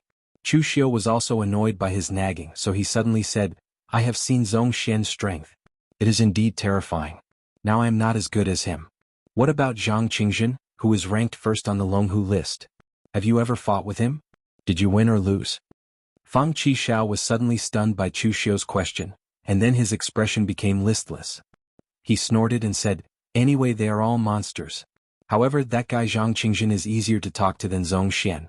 Like Zhong Xian, it is impossible to communicate with him at all. Chu Xiu did not speak. He looked at Fang Qixiao's expression and knew that he should have fought with Zhang Qingjin, or rather, they had learned from each other. Moreover, he had lost and lost very badly. Otherwise, if he could take advantage of him with Fang Qixiao's character, he would be able to boast about it.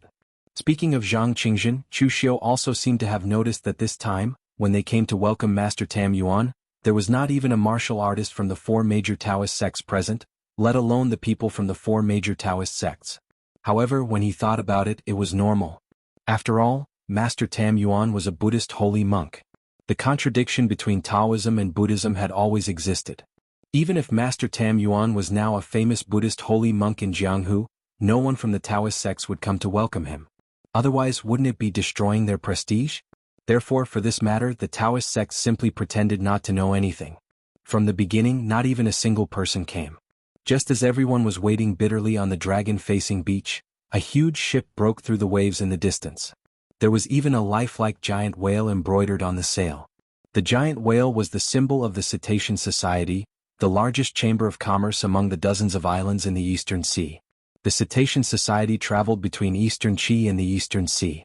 Although it was not the most powerful force in the Eastern Sea, it was the most financially powerful chamber of commerce.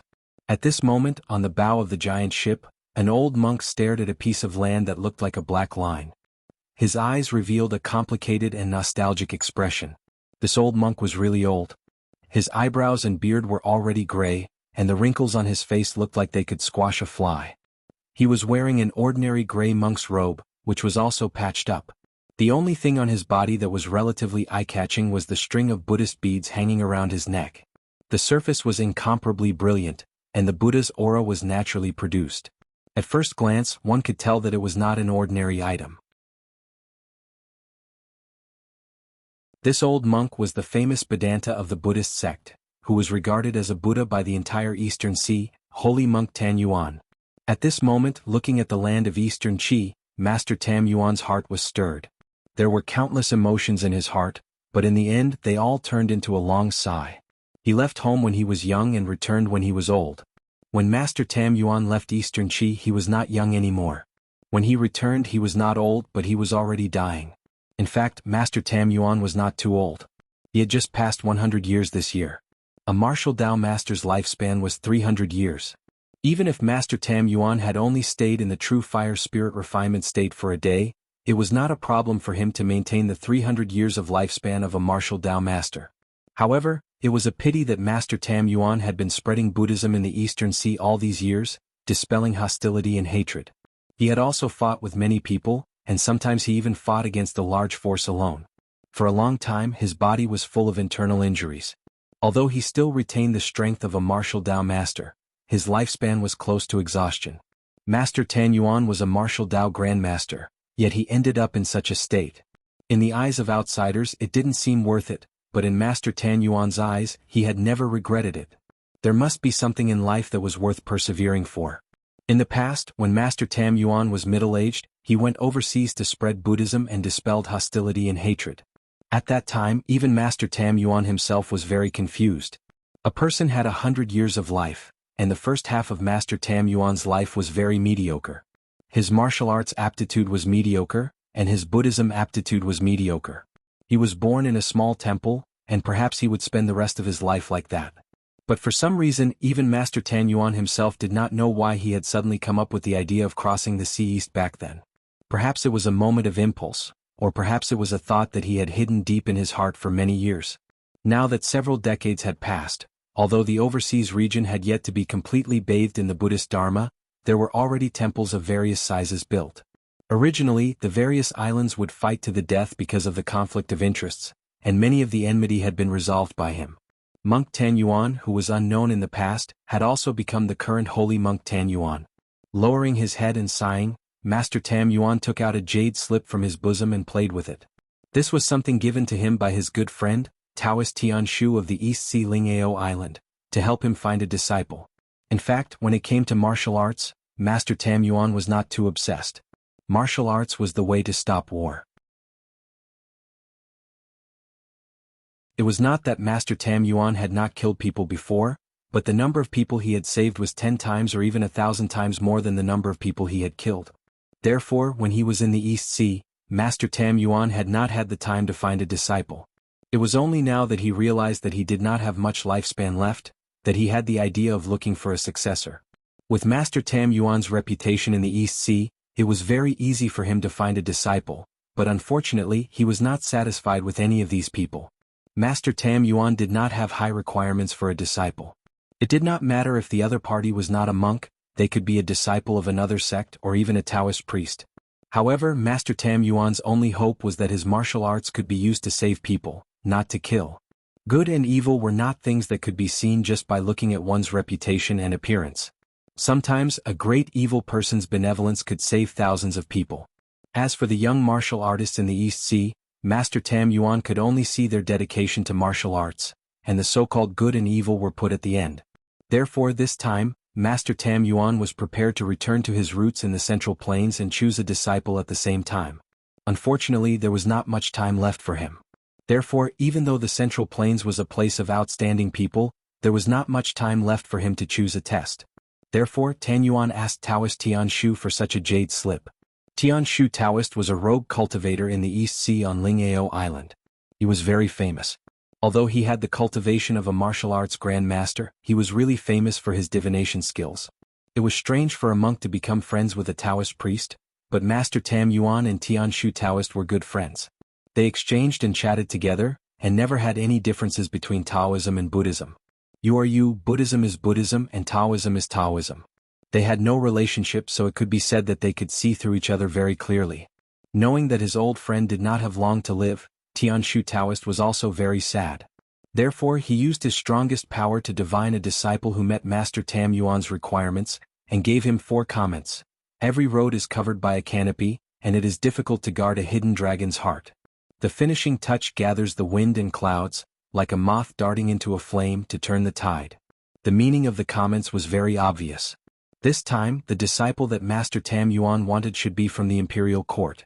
The word, official, was covered by a canopy, and as long as it was an official, it meant that the disciple was from the imperial court.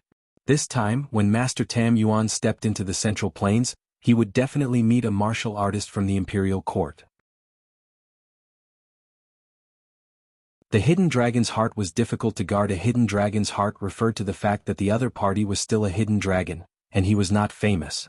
Even he did not know where his future was. The finishing touch gathers the wind and clouds referred to Master Tam Yuan himself. He passed the cultivation method to the other party, just like the finishing touch, and gave the other party the strength to gather the wind and clouds and laugh at the world. And finally, like a moth darting into a flame to turn the tide, it meant that the other party would be like a moth darting into a flame in the future, and save thousands of people like a moth darting into a flame. Moreover, Tian Shu Taoist was afraid that the comments were a little vague, which would cause Master Tam Yuan to choose the wrong person. Therefore, Tian Shu Taoist exchanged a mouthful of his essence and blood for a vague heaven secret, and sealed it in the jade slip. As long as Master Tam Yuan met the person related to the comments, the jade slip would shine, and it was a double guarantee that there would be no mistakes. If Chu Xiu were here, he would almost understand why Master Tam Yuan finally chose Li Yuan. This was cause and effect and also fate. Li Yuan was from the Eastern Qi Imperial Court. This time, if he did not die, he would definitely follow the Crown Prince to welcome Master Tam Yuan. In this way he would meet the first condition. Li Yuan was not famous, and he was naturally a little confused about his future, which was also in line with the second condition. The last 2 conditions referred to Li Yuan's future. After receiving the inheritance of Master Tam Yuan, he was indeed like the finishing touch, and completely gathered the wind and clouds and soared to the sky. And the last condition referred to Li Yuan. When Eastern Qi was weak and in danger like a moth darting into a flame, he fought against the Northern Yen like a moth darting into a flame, and finally turned the tide, and became the Northern Jinbei king and general of Eastern Qi. The reason why Tian Shu Taoist predicted that the disciple was Li Yuan, who was also stained with blood in the late stage, was because of cause and effect. Karma was a very mysterious thing. Even if it was good or evil, it couldn't be used to distinguish the cause and effect. Sometimes doing a good deed could lead to greater evil. Sometimes killing a person could save more people. If Li Yuan did not turn the tide for Eastern Qi in the future, the Northern Yen would definitely break through Eastern Qi. However, a starving camel was still bigger than a horse, and Eastern Qi, which was located in the hinterland of the Central Plains, was naturally not that easy to destroy. It would definitely fight with the Northern Yen to the end, and at that time West Chu would definitely intervene, taking advantage of the chaos. In this way, the war between the three countries would repeat, and rivers of blood would flow in the world. If Li Yuan turned the tide, he could make the Northern Yen retreat, and control the war to a certain extent, not giving West Chu a chance to intervene. In this way, although there would be casualties, there would undoubtedly be more people alive. However, no matter what, Li Yuan's existence had reduced the number of killings in the three kingdoms. Although he had killed a lot of people, he had also indirectly saved thousands of people. Therefore, in Tianshu Taoist deduction, Li Yuan was undoubtedly the one who met the requirements.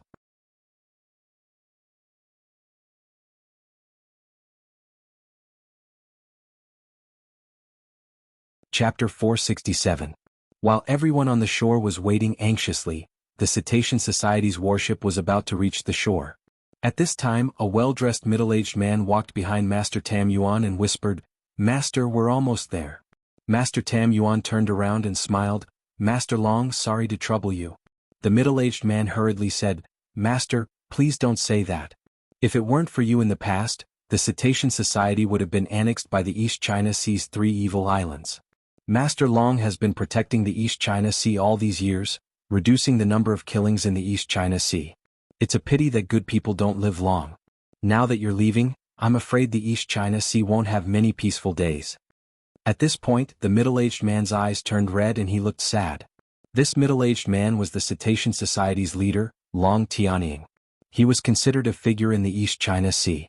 However, a businessman was a businessman after all. Even if he had some strength, it was quite difficult for him to develop the Cetacean Society to such a level. Thanks to Master Tam Yuan's protection in the past, the Cetacean Society was able to develop to its current scale. Therefore, Long Tianying was really sad that Master Tam Yuan was about to pass away. Master Tam Yuan smiled and said, "Master Long, you don't have to be like this. Life and death are fated. This is the cycle of reincarnation. It can't be changed. Whether good or bad, they can't escape this. However, the East China Sea's order has been established. As long as everyone can abide by the rules and not kill the innocent, the East China Sea will still be the East China Sea. It's the same principle with or without this old monk." Long Tianying nodded. However, he knew that the East China Sea didn't have a respected expert like Master Tam Yuan to maintain order. It was estimated that there wouldn't be many peaceful days left. By then, the Cetacean Society's warship had reached the shore. Master Tam Yuan took a step forward and hovered in the air. The surrounding power of heaven and earth gently lifted Master Tam Yuan's body, allowing him to gently land on the shore. When everyone present saw this, they rushed forward and said loudly, "Welcome back to the Central Plains." At this moment, whether it was the Crown Prince and Xiao Baiyu who represented the imperial court, the two Wu Dao Grand Masters of Sabodi Zen Monastery, or Wisdom King Zhongshuan, they all lowered their heads. Whether it was true or false, the current Master Tam Yuan was worthy of their respect. Master Tam Yuan waved his hand and said, "Everyone, there's no need to be like this. What holy monk? They're all mortals. Who has the qualifications to become a god or a saint? At the very least, I, this old monk, am not worthy of her. This time, I've returned to the Central Plains because I want to find a lonely grave in my hometown to bury. It can be considered as returning to my roots. I've offended all of you by making such a big fuss." To be able to be a monk to the level of Master Tam Yuan was considered to have reached the extreme. Martial artists from other small temples were not qualified to be welcomed by the people of Sabodi Zen Monastery and Great Light Temple. At this moment, a Wu Dao Grand Master of Sabodi Zen Monastery stood up and bowed. "Senior Brother Tam Yuan, the abbot has instructed before he came that he wants to invite Senior Brother Tam Yuan to Sabodi Zen Monastery as a guest to preach. Therefore please come with us. Our Sabodi Zen Monastery will definitely entertain you." He could not tell who was the senior between the monk from Sabodi Zen Monastery and Tam Yuan. However, with Master Tam Yuan's current status, it would definitely not be wrong to call him senior brother. Zhong Xian, who was at the side, also said, "When we came, Su Ci also instructed that we must invite Master Tam Yuan to preach at Great Light Temple." Master Tam Yuan smiled bitterly and shook his head. "I appreciate the Great Light Temple and Sabodi Zen Monastery's kindness, but I'll pass on this preaching. Actually, how can I preach anything? My attainments in the Dharma are definitely not as good as the eminent monks of Great Light Temple and Subodhi Zen Monastery. The so-called preaching of the Dharma in the Eastern Sea is actually just explaining some superficial principles to them and reciting some Buddhist scriptures to them. I'm slow-witted, so I can't understand some of the Buddhist principles. Therefore, most of the time, I don't use the Dharma to resolve the enmity but force. When both sides want to fight, I beat them up until they have no strength left. Then, I recite the Buddhist scriptures to them until they are really impatient. Naturally, the enmity between both sides will disappear. As soon as he said that, everyone present was stunned, especially the old monks from Subodhi Zen Monastery. How were they supposed to respond? Although it was said that violence was more effective than reasoning in a place like the Eastern Sea, Master Tam Yuan had said it so directly. This made the martial artists from Subodhi Zen Monastery feel a little degraded. This was completely different from what they had imagined. Chu Xiu, who was at the back, felt that this Master Tam Yuan was quite understanding. Whether it was Buddhism or Taoism, people had to listen to what you said before it could be spread. If a powerless monk wanted to spread the Dharma and resolve enmity, he would most likely be killed by a knife. Actually, Great Light Temple and Subodhi Zen Monastery knew this as well. Otherwise, they would not have put so much effort into martial arts. If they had the time, they would have used it to study the Dharma. However, although they knew this, they did not want to admit it. When they were outside, they still said that they were monks who were compassionate and wanted to convince people with virtue. It was very hypocritical. Seeing that the expressions of the monks from Subodhi Zen Monastery were a little off, Master Tam Yuan smiled bitterly and shook his head. Everyone, it's not that I don't want to give you face, but I really can't walk anymore. Before I came to the Central Plains, my lifespan was already starting to run out. I'm afraid I'll die before I even reach Great Light Temple or Subodhi Zen Monastery. Therefore, during this last period of time, I won't be leaving Eastern Qi. I just want to return to my roots in the land of Eastern Qi. Master Tam Yuan did not mention that he wanted to find a disciple, because once he did, the young talents of the entire pugilistic world would swarm over. By then it might cause some impact. According to the divination given to him by Taoist Tianshu, he would definitely meet a suitable disciple when he returned to the Central Plains this time. There was no need to force it. Meanwhile, when the monks from Subodhi Zen Monastery saw that Master Tam Yuan had rejected them, they did not say anything else. Since Master Tam Yuan was unwilling, they naturally would not force him. And with Zhong Xian's character, he would not say anything else. In any case, he would say whatever the abbot wanted him to say. Zhong Xian had already said what the abbot wanted him to say, so at this time, Zhong Xian stood at the side like a statue, not saying a word. At this time, Crown Prince LV Longji walked over and asked his subordinates to take out a few gifts. He cupped his hands and said, "Since Master Tam Yuan is unwilling to go to Great Light Temple or Subodhi Zen Monastery, then you can stay in Deqi for a while." Imperial Father had once said that it was an honor for the Great Qi Kingdom to have someone like Grandmaster Tan Yuan appear in the Great Qi Kingdom. Therefore, we must invite Grandmaster Tan Yuan to Great Liang City. Imperial Father will personally receive you. Father also said that when the time comes, he will personally build a temple for you in Great Liang City. He will also erect monuments for you in other places in Deqi. Master Tam, you went to the east to spread Buddhism and spread the name of the Central Plains. It can be said that you are a role model for the people of Deqi. Deqi will never forget you. LV Longji's words made some of the martial artists who were not from Eastern Qi frown. What did he mean by this? How could Master Tam Yuan represent Eastern Qi? In fact, for people in Jianghu, the boundaries between countries were not that important. The 5 major sword sects were located in 3 different countries. Were they going to fight and kill each other? The imperial court and Jianghu were natural opposites. Moreover, some of the sects and aristocratic families had existed for thousands of years.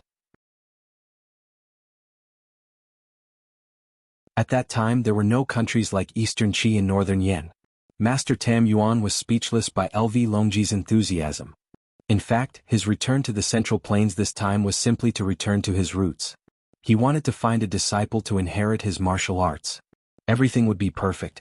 Unfortunately, in Jianghu, there were some things that could not be avoided. In the past, when he traveled east alone, there wasn't even a single person to send him off. Even his fellow disciples thought that he was crazy and that he wouldn't be able to return once he left. However, compared with the time when he left, there were so many people when he came back. This made Master Tam Yuan a little uncomfortable. However, when Master Tam Yuan was about to refuse, he suddenly remembered that the disciple he was looking for was from the imperial court. This time the Eastern Qi imperial court sent so many people to welcome him, which was in line with what Tianshu Taoist had said. LV Longji had brought a lot of people with him, nearly 100 of them. Among them, there were also many martial artists of the younger generation. However, when Master Tan Yuan glanced over, the jade slip in his arms did not shine. This also made Master Tan Yuan feel a little strange. Could it be that that person was not here? He had never doubted the jade slip.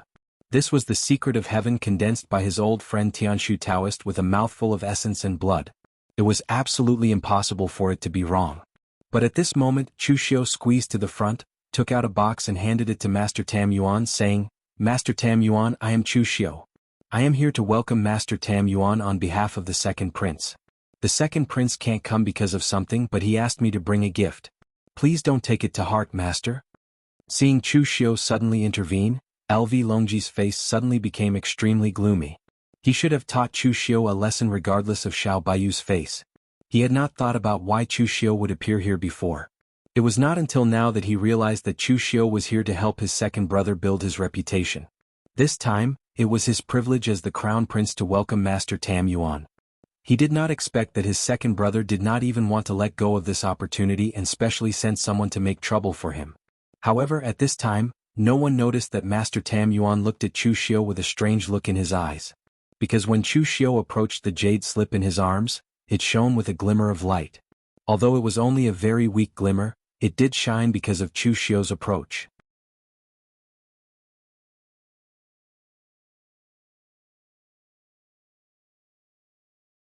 Chapter 468.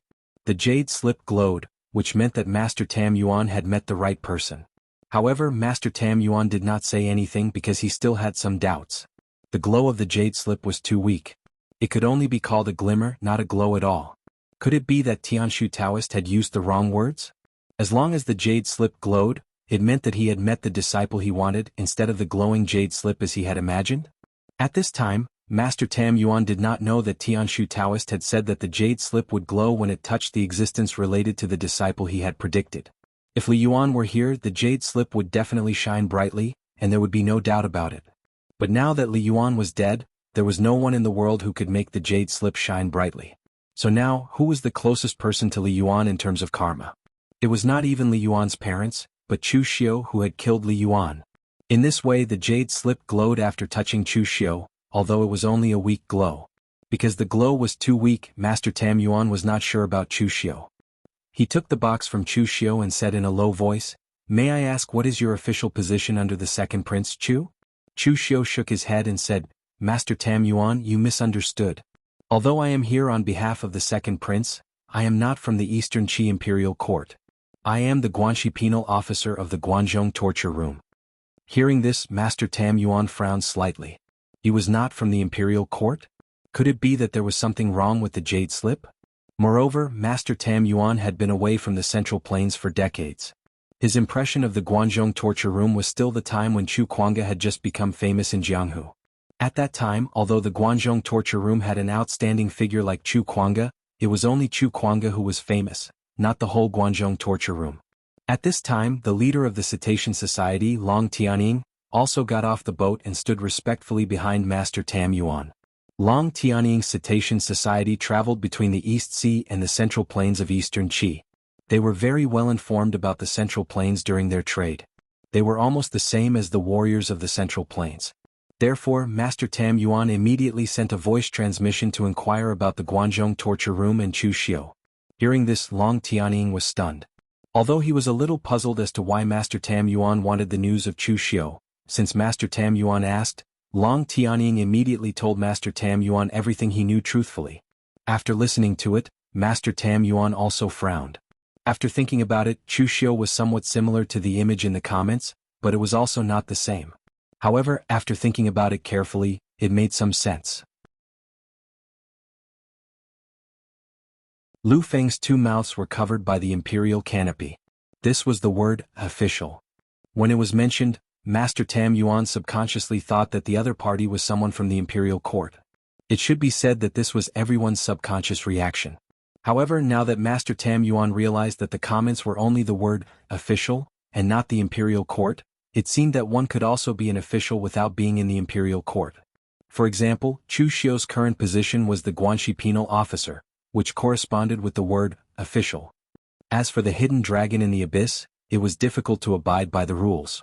Now that Chu Xiu was ranked 6th on the Longhu leaderboard, it was probably not appropriate to say that he was a hidden dragon. However, if one were to think about it carefully, although Chu Xiu was ranked 6th on the Longhu leaderboard, there was still a huge gap between him and the top 5 on the Longhu leaderboard. Although Chu Xiu was the most outstanding disciple of the Guanzhong torture room's younger generation, be it outsiders or Guanxiu, they did not treat Chu Xiu as the successor of the Guanzhong torture room. However, some people speculated that there was a certain possibility that Chu Xiu would inherit the Guanzhong torture room. As for Zhang Qingzhen, Zhong Xian and the rest, even from their childhood their fates were already determined. As long as they did not die, they would be the successor of the sect leader or the abbot. They were destined to be the overlords of the pugilistic world in the future. Therefore, compared to them, the current Chu Xiu was considered a hidden dragon with an uncertain future. Master Tam Yuan pondered for a moment and suddenly asked, "Chu, you are now the torturer of the Guanzhong torture room and ranked 6th on the Longhu leaderboard. What do you think of your future?" Hearing Master Tam Yuan's question, everyone present was stunned. There were so many people waiting to invite Master Tam Yuan, and there was also the Crown Prince LV Longji and Zhong Xian, who was also a young talent of the Buddhist sect. In the end, Master Tam Yuan pulled Chu Xiu over to chat. What was going on? No matter how they thought about it, they couldn't tell just what virtue or ability this Chu Xiu had to be able to obtain Master Tam Yuan's favor. Could it be because of the gift that Chu Xiu had received? However, something was not right. The box had not even been opened. How could Master Tam Yuan know what was inside? Even Chu Xiu was in a daze. It was true that he was prepared to snatch Li Yuan's opportunity. Therefore, from the beginning, Chu Xiu had planned to get close to Master Tam Yuan and strike up a conversation with him. However, he did not expect Master Tam Yuan to take the initiative to talk to him. Could it be that he was really lucky and could immediately replace Li Yuan after killing him? However, after a short moment of shock, Chu Xiu immediately calmed down. He was not arrogant enough to think that he was the son of luck and that if he stood still, there would be an opportunity falling on him. Although he did not know why Master Tam Yuan asked this question, Chu Xiu subconsciously leaned towards Li Yuan's way of thinking. What should Li Yuan's future be like now? According to Chu Xiu's analysis, his future could only be described as uncertain. Although he was the son of the High Duke and the Crown Prince's confidant, the Lin Duke's residence had already declined. He was not the only confidant of the Crown Prince and he was not the most trusted person. Most importantly, the Crown Prince's future was uncertain. There was Lu Haochang who refused to give up his position and Lu Longguang who was pressuring him. Therefore, Lu Longji, the Crown Prince's future was uncertain, let alone someone who was attached to the Crown Prince. Therefore, Chu Xiu also harbored such a feeling. He sighed and said, "Master Tam Yuan must be joking. How could a person of my background have any opinions? A Chu Xiu was born in the wilderness. My reputation in the Jianghu is mixed. I don't have the support of my sect's inheritance. Back then, I was hunted to the point where I had nowhere to go. Fortunately, I was taken in by the Guanzhong Disciplinary Hall, which made things a little safer. Now I can only take one step at a time." Hearing Chu Xiu's words, everyone present subconsciously furrowed their brows. Both good and bad? Did you, Chu Xiu, have a good reputation in the pugilistic world? Hearing Chu Xiu's words, Master Tam Yuan's eyes lit up. This Chu Xiu's current state of mind was in line with the second sentence of the comment.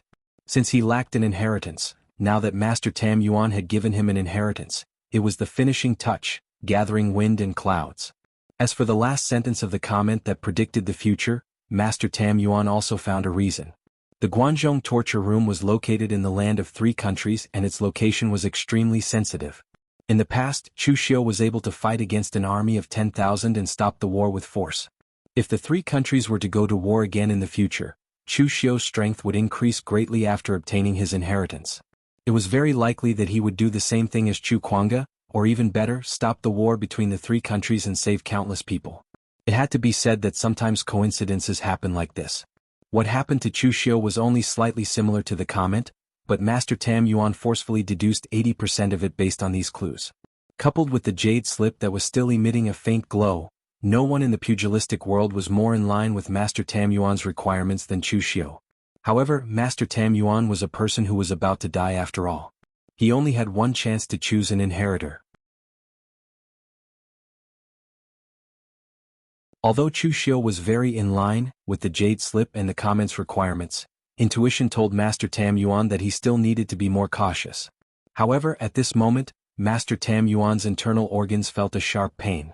Although he looked fine on the outside, his internal organs had already begun to turn upside down. Master Tam Yuan's lips suddenly revealed a bitter smile. It seemed that he did not even have the chance to choose carefully.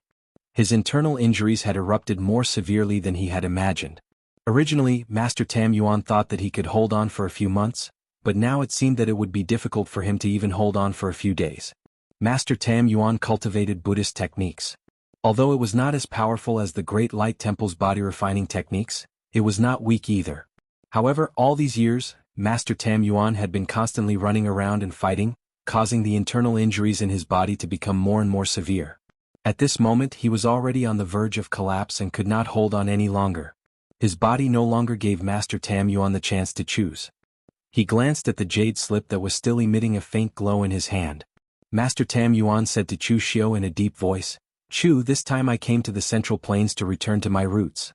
However, I do not want to bring my martial arts to the soil.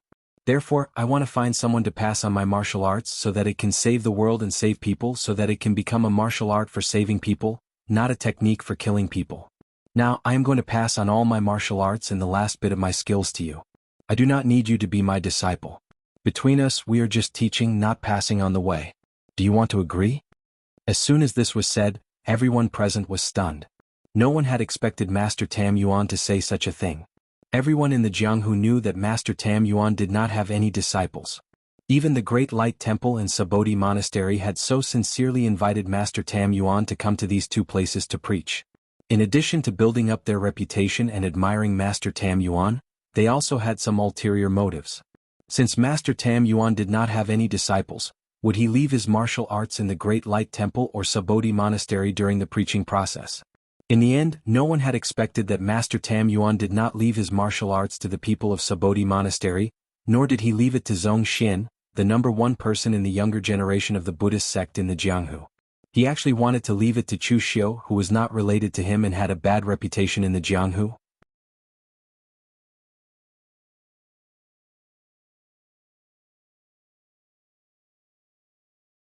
Chapter 469. Master Tam Yuan wanted Chu Xiu to inherit his inheritance. Even Chu Xiu himself did not expect that he would be able to replace Li Yuan so easily and successfully seize the opportunity to transform into a dragon that belonged to Li Yuan. However, before Chu Xiu could say anything, the people around him were already agitated. They would not care if Chu Xiu obtained an inheritance of the demonic path, but how could a holy monk like Master Tam Yuan teach his inheritance to Chu Xiu? In particular, the Buddhist martial artists present were the loudest in their objections. "Master Tam Yuan, please reconsider. Chu Xiu is not a good person. You can't give him your inheritance. Yes, please retract your order, holy monk. There are countless talents in our Buddhist sect. Why must you give your inheritance to an outsider?" The surrounding Buddhist martial artists were not the only ones who were agitated. Even the two martial Tao masters from Sabodhi Monastery frowned, thinking that Master Tam Yuan's action was inappropriate. However, they did not say it out loud like the others. After all, the martial Tao masters from Sabodhi Monastery were present, so it was not appropriate for them to directly interfere with Master Tam Yuan's choice. As for Zhong Xin, he would not say a word.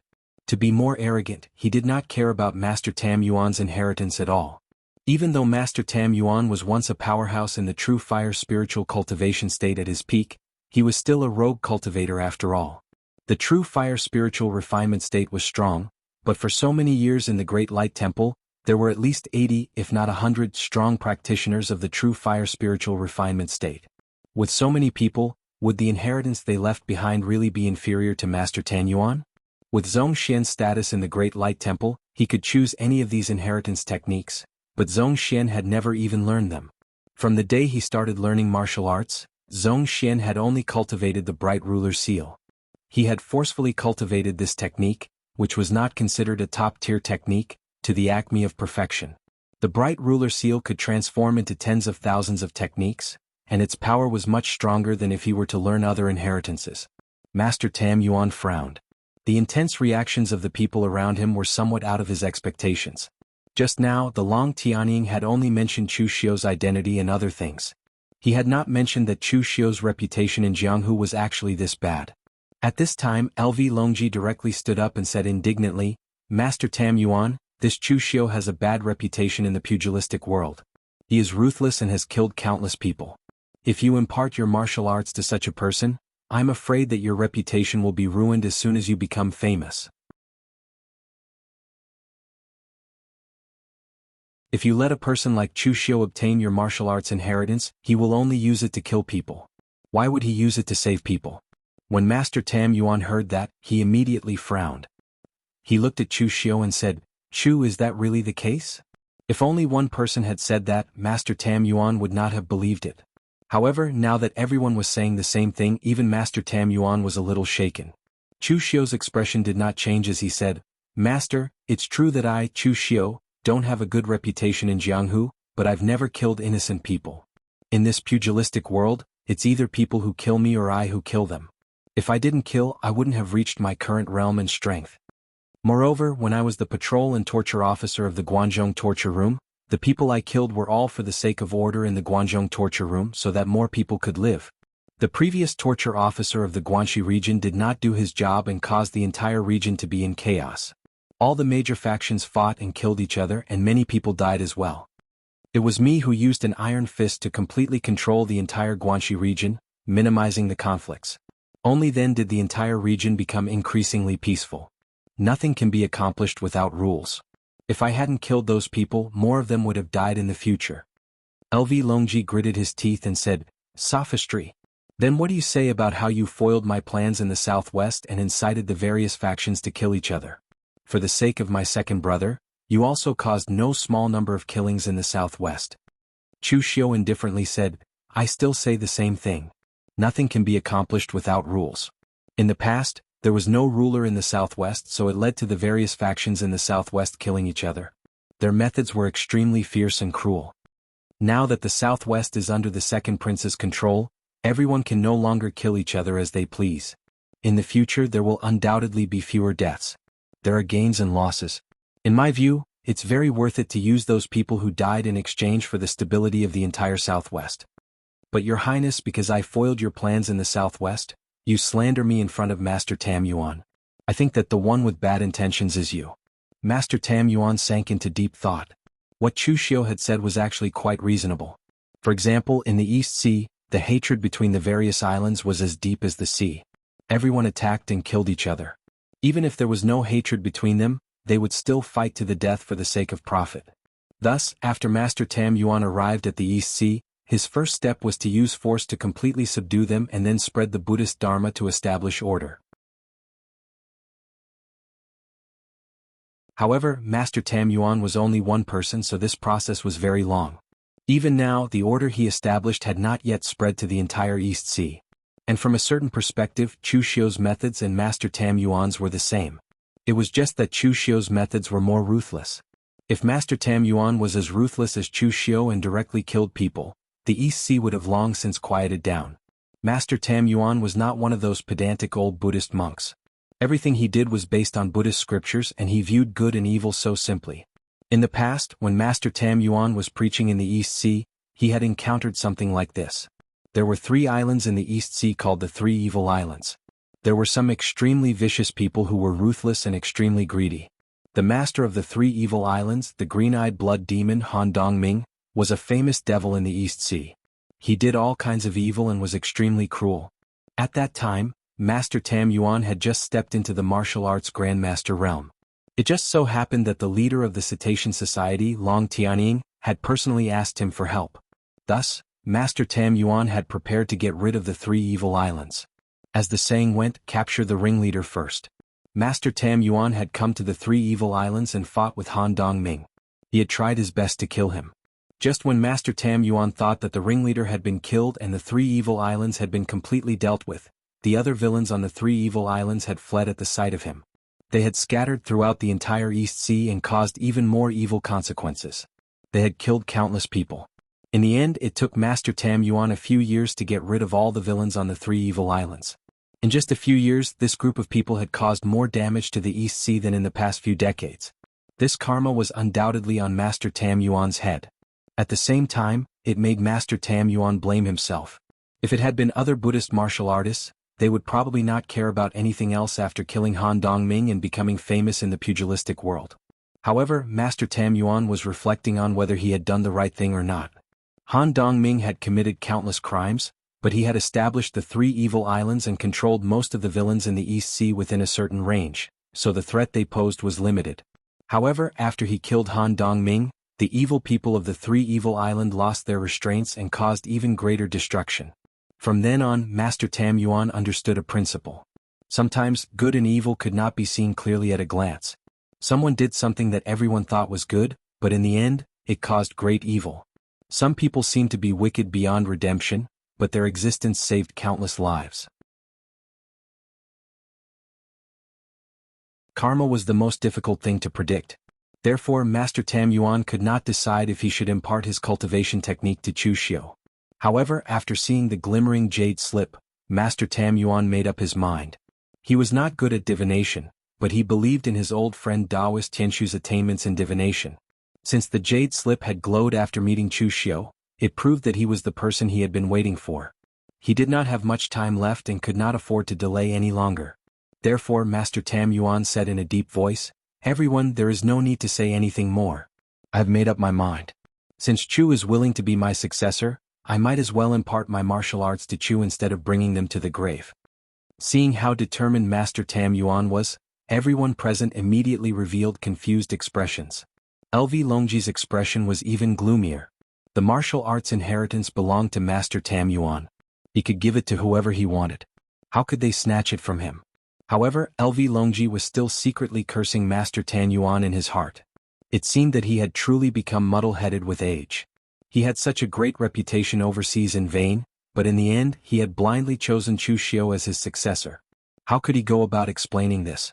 Because of the internal injuries in Master Tam Yuan's body, he was afraid that he would not be able to hold on for long. Therefore he did not want to delay any longer. He turned to Long Tianying behind him and said in a deep voice, "President Long, please help me find a quiet place. I want to impart my cultivation technique to Chu." Not only did the Cetacean Society have businesses in the East Sea, but they also had some businesses in the East Sea County. Hearing this, Long Tianying immediately arranged for Master Tam Yuan and Chu Xiu to an inn that belonged to the Cetacean Society. He directly chased everyone away, leaving only Master Tam Yuan and Chu Xiu. He then personally guarded the door. Seeing that Master Tam Yuan had made up his mind, the monks from the Subodhi monastery could only shake their heads helplessly and leave, including Zhong Xian. Abbot Su Ci had only asked Zhong Xian to invite Master Tam Yuan to the Great Light Temple to preach. Now that he had said that Master Tam Yuan would not come, his task was naturally considered completed. As for the outside of the inn, there were still many busybodies waiting around. They wanted to see how things would develop. Inside the inn, Master Tam Yuan sat cross-legged and looked directly at Chu Xiu. He said in a deep voice, "Chu, although my cultivation is not considered strong, it is not weak either. Now, I will hand them over to you, but can I trust you?" You're tuning in to the Han Li's Wuxia Chronicles YouTube channel. We're so grateful for your support, and don't forget to subscribe to join us on this incredible journey through captivating stories. Your generosity through donations truly makes a world of difference, as it's the primary source of revenue that allows me to expand and enhance this channel for you. Thank you from the bottom of my heart for being a part of this adventure.